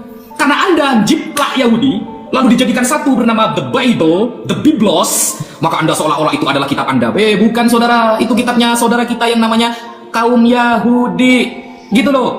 Yahudi punya rabi, punya ulama, namanya para rabi. Ada Rabi Rashi, ada Rabi Sa'dia Gaon, ada rabi dan rabi yang lain. Mana ulama kamu? Dari tadi kamu tidak memunculkan satupun pendapat ulama kamu mengesahkan pendapat kamu. Nggak ada. Kalau kita, saya pakai tafsir. Saya pakai pendapat para ulama, saya pakai Al-Quran. Padahal tadi temanya di awal, guys ya. Temanya di awal, yang jiplak Al-Quran apa Bible. Mas Edis lari ke tafsir Bunyamin. wa akhuhu ahabbu ilayya minna. Jadi akhuhu ditafsirkan oleh para ulama Bunyamin. Saya pakai tafsir. Ternyata diserang pakai terjemahan, saudara. Di Google lagi terjemahannya. Aduh. Ini diskusi macam apa ini? Kitab tafsir diserang oleh terjemahan Google. Baik, akhirnya kita sampai kepada penghujung acara kita, ya. Gus Wafi akrobat tidak dijawab tapi malah curhat, ya. Oke, 2 menit penutup. 2 menit setengah. Mana anunya? Oke, baik ya, 2 menit setengah dari saya, nanti 2 menit setengah dari Gus Wafi. Ya, jadi teman-teman ya, seperti saya bilang, walaupun tidak ada muslim yang belum saya temukan ada yang cerdas, ya, saya masih berharap semoga suatu saat saya bertemu. Jadi Gus Wafi ya, teman-teman muslim, pertama-tama saya memberikan saran kepada kalian. Janganlah kalian itu mau dibodoh-bodohi oleh ulama. Kalau ulama bilang bahwasanya nama adik Yusuf itu namanya Benyamin, tanya, ulama dapat dari mana Pak Ustaz? Oh, informasinya dari mana? Dari gua Hira. Dari Bible. Udahlah jujur aja Gus Wafi, dari Bible. Masa ujuk-ujuk ulama tahu dari mana? Iya, saya tahu Gus Wafi merujuk kepada kitab ulama, merujuk kita kepada tafsir. Cuman mereka itu dapatnya dari mana? Seperti tadi bilang, Farozi hidup abad keberapa? Muhammad saja tidak tahu, masa mereka jadi tahu? Gitu loh Gus Wafi. Nah itu poin pentingnya. Nah kemudian tadi, Gus Wafi tahu nggak apa sih bedanya etimologi dengan terminologi? Nanti nggak tahu lagi gimana. Makna etimologi itu makna kata. Contoh, kitab. Apa kitab itu? Kan apa aja, majalah Bobo juga kitab. Kitab masak-masak juga kitab. Itu makna etimologi. Tapi kalau makna terminologi, kita lagi ngomongin agama, mungkin kitab itu merujuk kepada Al-Quran, merujuk kepada Bible. Begitu. Taurat juga begitu. Bahasa aslinya itu Torah. Artinya pengajaran secara makna etimologi. Kalau makna terminologinya itu merujuk kepada kitab Musa. Aduh, kayak begini juga nggak tahu. Makanya saya bilang teman-teman pondok pesantren, kalau sekolahin murid tolonglah dinaikkanlah kurikulum pondok pesantren lah yang modern sedikit, jangan kayak begini. Yang ada kasus terus, dimasukin anaknya ke pondok pesantren, malah kasus, dihamilin oleh ustadznya. Udahlah, berhenti aja lah sekolah di pondok pesantren dah. Sekolahnya ke sekolah negeri aja dah, atau swasta lebih jelas.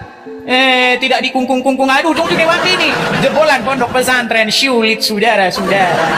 Silakan, Gus Wafi. Oke, bismillahirrahmanirrahim. Jangan bawa-bawa pondok pesantren lah. Ini semakin tidak ilmiah ini. Wah, marah dia sudah. Karena kalau kita bahas oknum Mas Edis ya, kita kalau bahas oknum, Anda akan mati kutu loh Mas Edis. Marah. Ini ya, kita kalau bahas oknum, ini ya, kabar terbaru ini ya. Kasus dugaan pencabulan 4 anak oleh pendeta di Blitar dilaporkan ke Bareskrim Polri. Nah, bukan ustadz ya, pendeta. Pendeta Mas Edis. Ini kabarnya baru loh, baru kemarin loh. Nah, jadi kabar-kabar seperti ini banyak Mas Edis. Kalian. Kabar pencabulan oleh pendeta itu banyak sekali. Jadi kamu kalau bawa pesantren, akhirnya kamu kan begini. Nah ini ya, nih kalau sampean bawa pesantren ya, saya pakai data Mas Adis. Ini ya, kabar terbaru lagi ya, kabar terbaru lagi. Apa ini? Terbukti cabuli 9 anak calon pendeta di Alor divonis hukuman mati. Waduh, dicabuli lagi Mas Adis. Bayangkan, ini kabar terbaru loh, kompas.com ini. Di Indonesia kejadiannya. Kan seperti itu. Jadi jangan mau, kalau sampai mengatakan jangan mau dibodoh-bodohi oleh para ulama, maka saya katakan jangan mau dibodoh-bodohi oleh para bapak pendeta yang sebenarnya kata Yesus keselamatan datang dari bangsa Yahudi. Yesus mengatakan keselamatan dari bangsa pengikutku. Enggak. Yesus mengatakan keselamatan datang dari bangsa Kristen. Tidak. Kata Yesus keselamatan datang dari bangsa Yahudi. Lo jadi orang Yahudi saja, jangan dari orang Kristen. Selamat datang di kebenaran saudara. Jangan mau dibodohi karena tanpa kitab orang Yahudi, Yesus gak akan pernah jadi Tuhan. Tanpa kitab Yahudi yang menceritakan Daud, Yesus sudah akan menjadi anak dari Ibu Maria, karena Maria keturunan dari Daud, dari istri poligaminya Daud. Maka jangan mau dibodoh-bodohi oleh para gereja yang hanya 1 minggu sekali masuknya, itu pun ayat yang dibaca dipilih-pilih. Tidak seperti umat Islam. Umat Islam di pesantren yang dikaji tafsirnya, ayat sampai hatam, semuanya, tidak ada yang ditutup-tutupi. Nggak gitu jawaban saya. Mungkin sekian dari Baik, saya. terima kasih, Mohon maaf. Sofi. Assalamualaikum warahmatullahi wabarakatuh. Habis ini dia pasti curhat di komalnya nih. Hehehe. Gimana? Biasanya kan curhat. Gimana? Oke, Sudah? Jadi gini saja saran saya Gus Wafi, perbedaan kita cuma satu. Kalau saya sudah meneliti Quran dan Bible, kalau Gus Wafi baru meneliti Quran doang. Makanya belum tahu kalau isinya anjiplak dari Bible. Oke Gus Wafi, terima kasih. Sampai ketemu lagi di acara-acara berikutnya. Terima kasih Gus Wafi, sampai jumpa. Ya, begitu teman-teman. Ya teman-teman sekalian, sebentar lagi saya akan ke gereja. Sudah waktunya berangkat ke gereja nih teman-teman ya. Itulah tadi diskusi dengan Gus Wafi ya. Ya, seperti itulah ya. Apa yang dibahas, dijawab apa, ditanya ahli tafsir tahu dari mana, dia mutar ke sana kemari, saudara-saudara ya. Salam sadar, salam waras.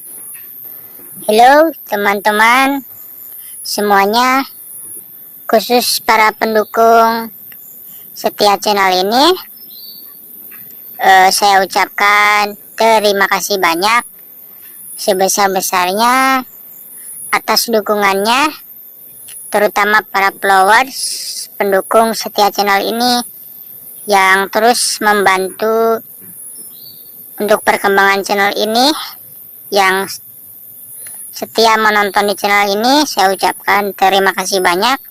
Semoga dari apa yang ditayangkan menjadi berkat untuk kita semua, amin. Dan bagi yang belum subscribe, mohon ya dibantu di subscribe teman-teman, supaya saya terus semangat, amin. Mungkin sekian yang saya sampaikan. Selebihnya mohon maaf jika ada kekurangan. Sampai jumpa di video selanjutnya.